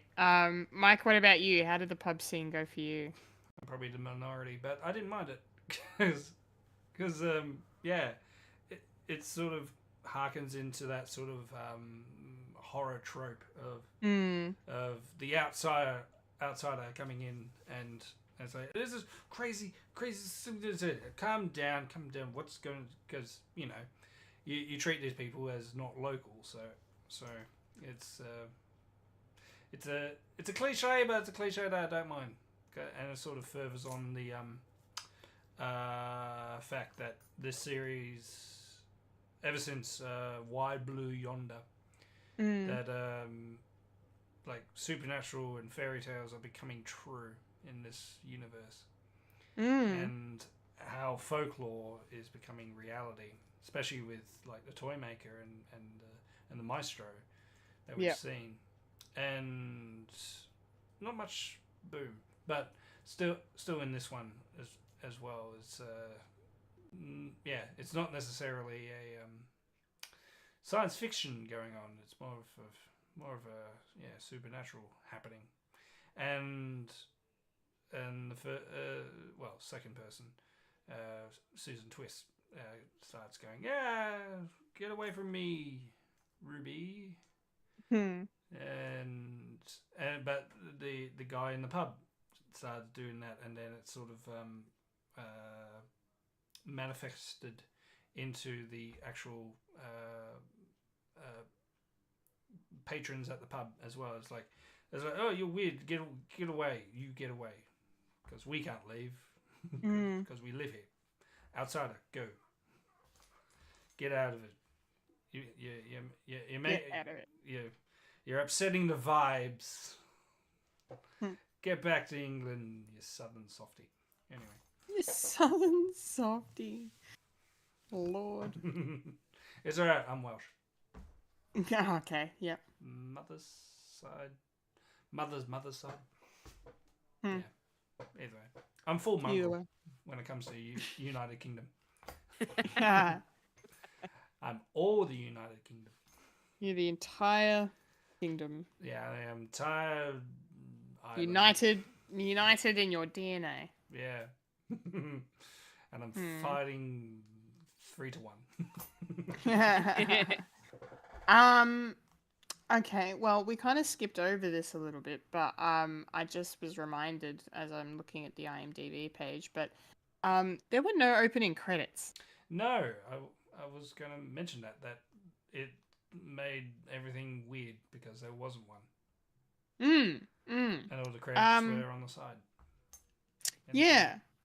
Yeah. I didn't mind it, but I also didn't like it only for the moment of like, oh shit, have I missed a part of this episode? Like, has Disney Plus screwed up somehow? And like, but like, no, there's the name of the episode and the writer and the director and the cast, and I was like, oh, okay, we're not doing credits, right? Yeah, I kind of like that it adds to the, I don't know, the mystery aspect of this episode and the fact that it's, we're on Earth, we're in the current year. It's a human-centric story, right? So I think taking out that sci-fi element, as you mentioned before, Mike, this is very much leaning more in towards the sort of your supernatural folklore sort of stuff, like Earth-based stuff.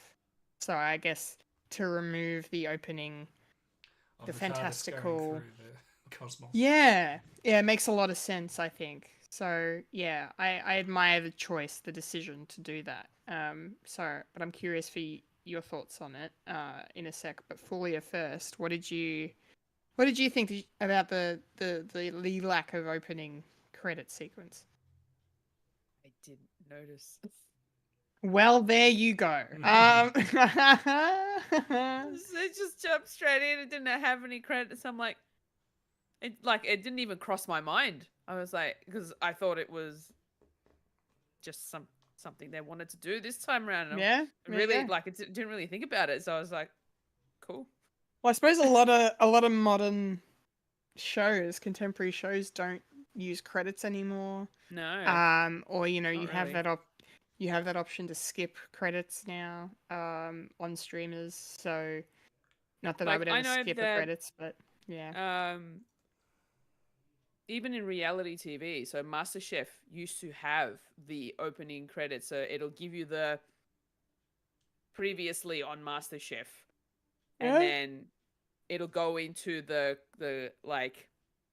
opening title sequence where it gives you all of the contestants that are in the show, and then it'll go into like the establishing shot of the kitchen from the outside, and then all the contestants walking up to it. But in the last couple of years, they've opted out on doing that now. So they no longer have the opening title sequence for MasterChef. Yeah. Anymore. Yeah, see, that's what I mean. Yeah, like Yeah. a lot of shows don't do it. No. So it's not surprising that you wouldn't notice, right? No, exactly. That one I noticed only because I've been watching that for so many years, and because there's also a notable Katy Perry song that usually goes along with it. So I have a feeling they may have lost the rights to the song, which is why they don't have it anymore, which is where my brain's at for that. Interesting. With this though, because it's more of a one episode per week, and it's one of those type of shows that unless you're a massive Whovian, it sort of washes over you, kind of. Well, it did for me at least. I didn't notice at all. Or as it played through. Or it's an extremely long cold open. Yeah. Yeah. Yeah, I was waiting and waiting. I'm like, The same. when she was gonna, I expected the credits to come in when she was looking at the town and she was about to walk down into it. I was like, okay, now we're gonna cut to credits, and then it just cut to her getting to the pub, and I was like, oh, okay. Well, I guess we're not doing that. Well, the logical one is when the doctor disappears, and then credits. Yeah, That yeah. didn't happen. Seeing the woman, that didn't happen. walking down. I did have this weird feeling that something was missing, but it just didn't click. That's all. Mm. Makes you unease as an audience Yeah. member. Yes. Yeah. When all Matt Berry's Indeed.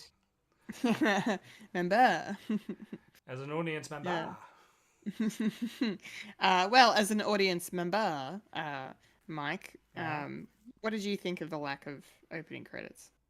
Yeah, I didn't notice until it got pointed out. I was like, oh yes, I did not notice, which is a bit weird because I enjoyed it. I enjoyed the intro every now and again. Yeah, can't really add on too much. No, that's okay. Well, speaking of things we certainly noticed, and that I hinted at earlier, Susan Twist is back again. As a hiker. As a hiker. And I think my favorite thing about it was the fact that Ruby recognized her. Ruby reference. acknowledged, yeah, she was starting to click that, you know, she's seen her before. She's popped up somewhere else, like, you know, repeatedly. So I really liked that it's now, I mean, still we don't know who the fuck she is and what the significance is, if it's anything at all, but like the fact that it's gone from maybe just an Easter egg to maybe something's going on here, something going on, to now it's gone into an actual in dialogue interaction with the companion. So next up is probably the Doctor is gonna, you know, have something to say about Susan Twist. But and then the fact that Susan's like, I don't know what you know, I can't remember what she said, but she, you know, basically denied any of it as well. So I don't know if it's going to be anything sinister or not, but No, it's leaning towards to not being sinister. But, I think, yeah, I don't know. But in a weird way, it probably is sinister.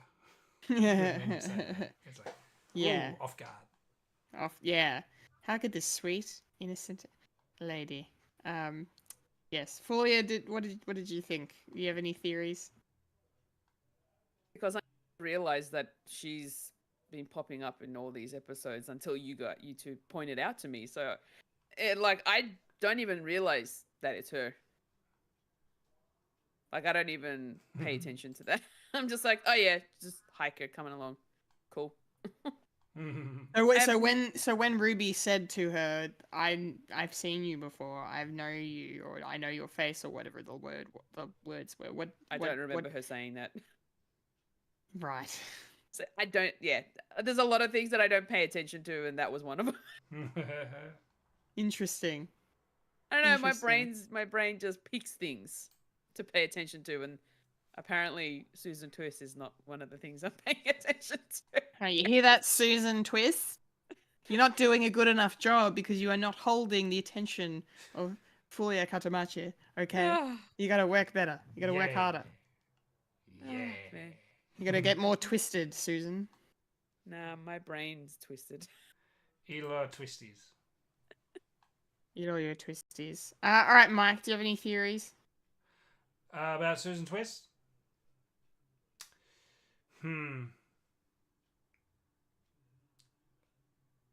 This person is either intentionally or accidentally is splintering in different times and spaces. So who knows?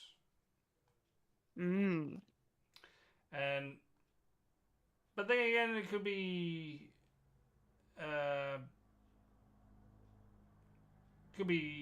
I could be wrong. Maybe it's just a highly coincidental, and they'll play it off as a laugh. It's like, how come you're everywhere? It's like, no, I'm not. What are you talking about? It's like, that's on you, people. You're the ones that are going crazy, and that's why everyone is going fourth wall breaky in this series, which is weird. Stop it. Yeah, like, speaking of recurring characters, we got Mrs. Flood back again as well. because we got a visit back to the Sunday residence and seeing Mum and Grandma again, just amazing. And then Mrs. Flood comes out and has a peek, and I'm here too. like she's inserting herself in the story. But then realizes, oh, this isn't. I'm not. It's not about me, or it's not. I can't remember what she says, but she specifically kind of then takes herself out of it. She says something. I don't know. I can't remember. But anyway, I thought that was another interesting little bit. Yeah. But yeah.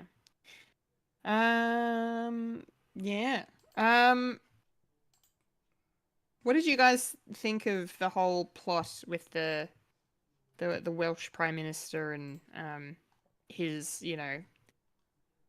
urge for not much reason in particular to want to, go to, war. Well, not maybe not go to war, but to launch. He just wants to press the button.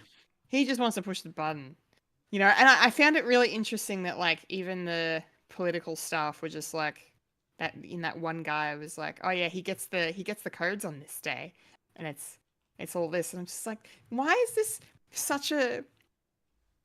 this event specifically being like? It just felt very. I mean, I know we already know what's going to happen because it's, we know where this is going, but like, it was just weird for them to be like, this is the moment we're happy for him because he's getting the codes, and then there was that scene on the talk show where he's talking about it, and then he's like, we're gonna cut that out, right? Like, I'm just, this guy is just, he's just crazy. He's no good. He's no good. He's He's mad, no good. Jack. He's mad Jack. Yeah, I wish we'd gotten more of a chance for him to be more of a villain in this episode, but I guess it wasn't really about him, because I kind of liked aspects of his character, and I kind of wanted to know a bit more. I think, but he still works, and it was very satisfying, that climax of Ruby going out into the grass. Like, it was such a weird thing for it to be like, don't go out into the grass. Oh, why? Just don't go out into the grass, and then that then led to Ruby just being like, oh no, I'm gonna go out on the grass because that way I will get the woman to do her thing. And then it was great to see that kind of play out, and the tension was building, and these dudes with these automatic weapons are like telling her to stop. I'm like, oh god, please don't die, don't get shot. It all kind of paid off. That stuff, I think, of the story, I think paid off pretty nicely. Yeah, I don't know. What did you think, Fulya, about the whole PM that loves a nuke? The whole 9 yards. The whole 9 yards. I honestly could have left it, I was neither here nor there about him, to be honest, because there wasn't really much on him. Well, that's what I mean. Like they mention him at the beginning, and then they bring him out in this instance, and then you're like, oh yeah, that's right, he mentioned it. And then you're like, whatever. And then, but I suppose it was a sort of a full circle moment for Ruby to get him. I don't know. I just it was a really weird thing to implement into the story, so it's just I don't know. I was a bit meh about it. No, that's fine. Yeah, that's fine. Mike, what did you make of the PM? Yeah, sort of a weird addition to this story, because as an audience member, you're more worried about Ruby and what is this thing happening to her, and she's becoming alone in the world, and like her mum doesn't want anything to do with her anymore, unit, and she's all by herself, all by her lonesome, and she only remembers one thing that the doctor said, and coincidentally it was at the start of this episode, about this particular thing happening in the future. and she takes it into her own hands that she can change the course of the future. And what we know by the end, did it really matter? So I don't know if it adds anything or not to the overarching story of Doctor Who, like this season. But if not, it's probably my less favourable thing, because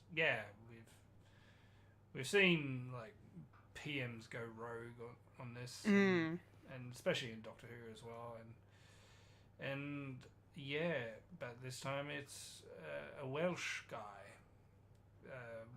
wanting to push the button. My finger is on the button. And what was I going to say? Yes, and this is what reminded me of a Stephen King story called The Dead Zone. Yes. With a character, what is he? Clairvoyant. He was in a coma, and now he can see things into the future, and he can see the president actually starting a nuclear war with a country I can't remember. So, in effect, it's what if an assassination of a president, could it be justified? It's that sort of story. So I sort of saw elements of that in this, and it's to stop this guy basically pressing the button.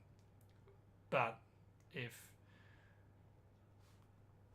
at the end of this story and everything goes back to where it was, and Ruby may or may not remember what happened, probably not, I don't know, can't remember, need to see more clues if she actually has memory of it or not. Does it really matter? And is this a fixed point? And does this happen in the future anyway? Yeah, that is a great question. Maybe we should just talk about the ending then a bit. Because she has that moment where, they've come out, and then she sees the woman and then knows to tell the doctor to watch his step and not break the circle and all that stuff, and then the woman disappears, and because I like the very subtle touch of like I've been to Wales 3 times, as opposed to at the start when it was I've been to Wales twice. I thought that was very clever. But then the whole thing with like her living to be elderly and being in that bed, and it felt, I don't know about you guys, but it felt a little real when she's like talking about like the things we did back in my day, and it's stuff that we do now, and she's like, oh no, that's gonna be us in like 50 years, like, Jesus. Yeah.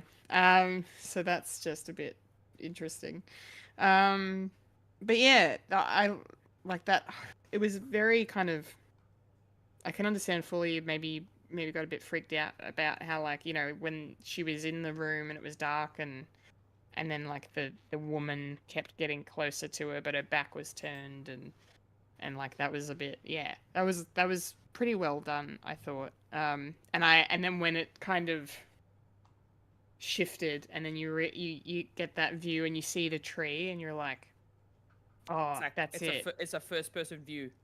It's a first person view, and then you see the tree, and then you realize, Ruby's the woman. Like it's a, what do they call that? It's like a Mobius strip, just keeps going around and around. I kind of love those kind of like closed loop stories, but this one I don't, like you're hinting at, Mike. I don't know if it makes total sense, because as we've said already as we've been talking about it, they don't really explain all of it. No. You kind of have to put it together yourself, interpret it yourself, but even then it's not satisfying to do it. Like it's just they're just like, oh, this is it, and we're gonna move on now. I kind of admire that as a ballsy way to end an episode, and especially when you're like waiting the entire time to find out what's going on, who's this woman, what is it.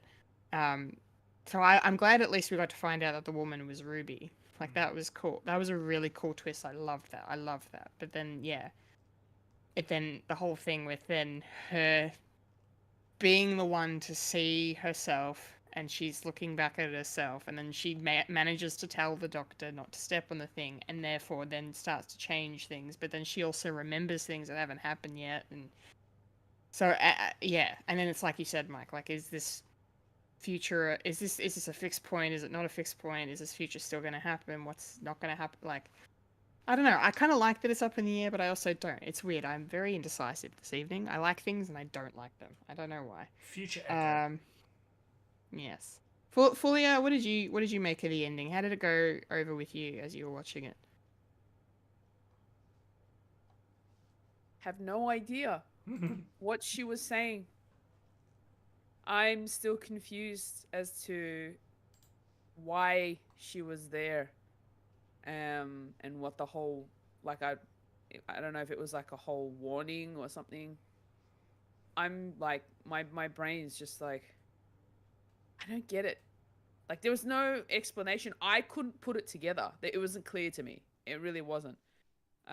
So someone needs to really talk to me like I'm 5 and explain to me what the heck just happened in that ending.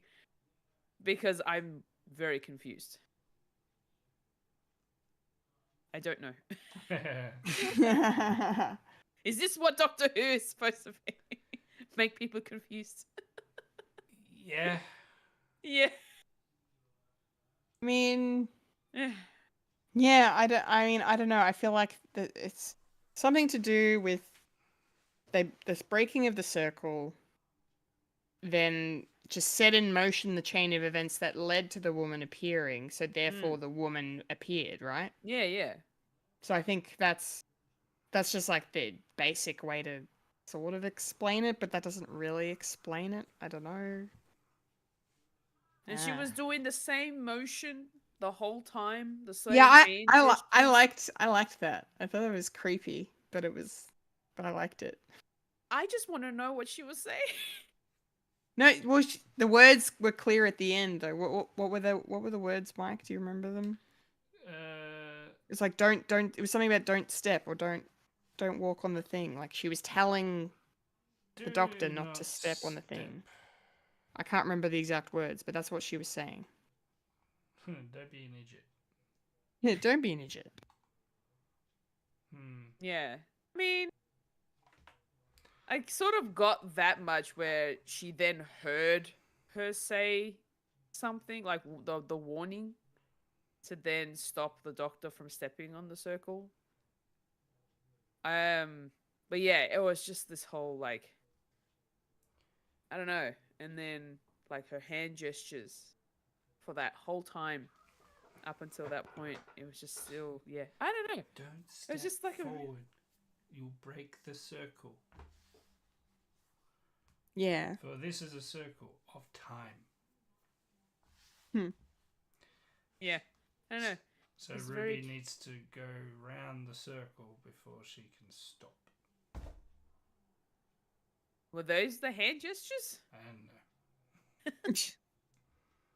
I feel like the hand gestures are kind of, you can read them two ways. You can read them as what Mike's saying. It's like she's gesturing what not to do. But then at the same time, I also feel like it could just be read as, oh, this is just here to add to the horror element of like, what the fuck is this character doing? Yeah. Like it just adds that extra layer of uncertainty about this woman. That's the word I was looking for. Sorry. Yeah. Yeah, because that was the other cool thing, right? The whole, like, you know, they were guessing that maybe she had like a perception filter and, you know, because you couldn't, even if you took a photo of her, it was never clear. Like, you couldn't zoom in and see her, make out her face, like that all that kind of stuff. I thought that was really clever and kind of creepy as well. Yeah. I'm also curious to know. I don't know if it was explained up, but what she said to everybody that made them run away. I don't think she said anything. This is my That's your theory? this is my theory because of the perception filter. If they get too close, then they could interrupt. The powers that be are trying to make sure the circle doesn't get broken. Yeah. Circle as in the circle on the cliff, as well as this time circle. Right. So Okay. therefore they need to stay away. It's pretty much putting a negative and negative together. It's like, oh, we need to get away. And that involves the need to get away from Ruby. Which is absolutely harrowing for someone who has abandonment issues already. So thanks for that. But that's just my interpretation. Take it or leave it. No, it's interesting. I think it's good. Yeah, so not necessarily more of a folklore thing. It's more spiritual than scientific.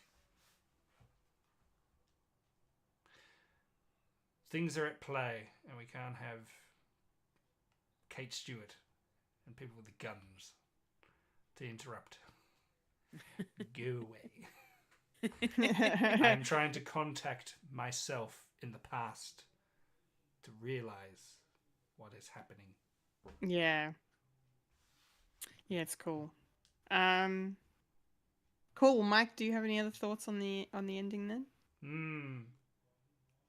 What did you think? It's more clear to me now. Because the woman 73 yards away is an echo of Ruby, but she needs to live to where she is in order for the connection to stop the breakage. Yeah. Wibbly wobbly. But not really timey-wimey. Yeah. It's, I don't know, so does it sort of make sense now? In a weird way? That Ruby has to live the, I'm just coining it, 73 years until her dying day to tell her to stop herself. Well, stop the doctor. Who disappears as well, so we don't know where the doctor went. As well, so that's another story. And of course, Russell T Davies is being very stum of the whole thing. It's like, not telling anyone. It's like, thanks, Russell. Okay. Yeah. A very thoughtful episode, but shouldn't be one of your first introductions to Doctor Who. No. It's very crazy. What else? What else? I don't really have a lot left to add. Really? I think we've covered pretty much everything. Is there anything else we haven't talked about yet? Sort of a straightforward, surprisingly. We talk about next week's Dot and Bubble. Yes, which looks like a Black Mirror episode. Yeah. But it also reminded me of is it, I think it's in the first season with Eccleston, right? There's that episode towards the end of season 1 where it's like a Big Brother house. Oh. And him and Rose. Am I remembering right? No. It's the space station that's got all these reality Yeah. TV shows. That's Yes. making the human race dumber by watching reality TV shows like constantly. Yeah. I wonder what they're saying about that. Yeah. It sort of reminds me of Blink. Yeah, okay. Yeah, oh yeah, because like the doctor's in the TV and he's trying to warn these people. You know, he's like in the story but removed from it. Yeah. Yeah. But yeah, I sort of see what you mean about the housemates, the big brother. Mm. But in this one, it's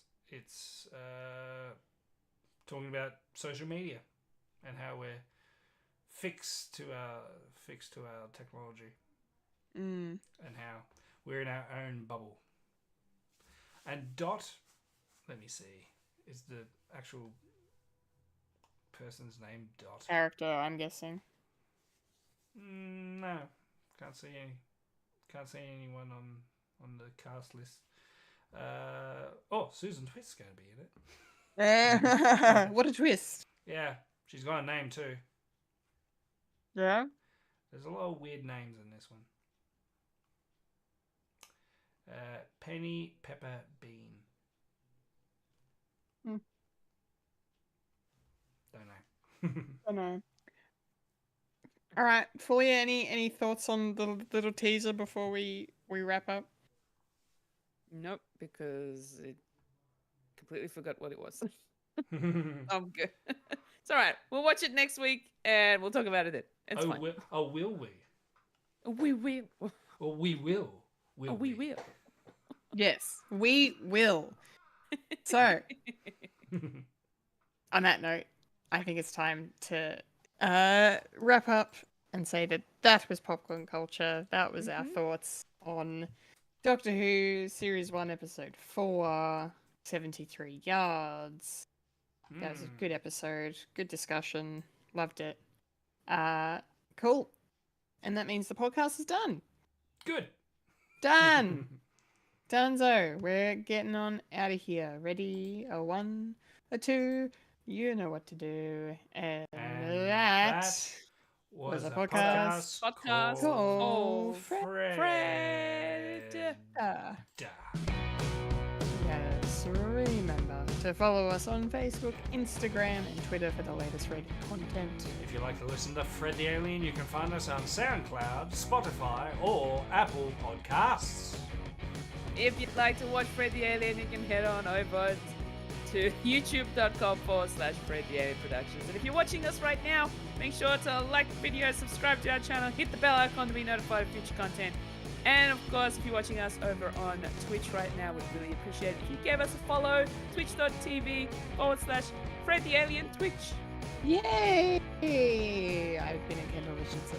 I've been a Fulya and And I've been the man without any liabilities, Michael Lister.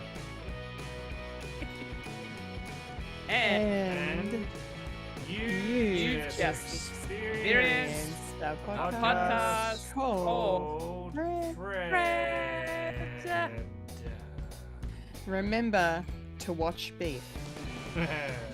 Remember, Freddy lives, Loki dies, the Doctor is in, and who's that old guy that's 66.7512 meters away from me? Metric system! Well done. Well played, sir. Thank you. remember to look after yourself and your mental health. Yes. Thank you for watching. Thank you for listening. Laters Gators. And See. Night.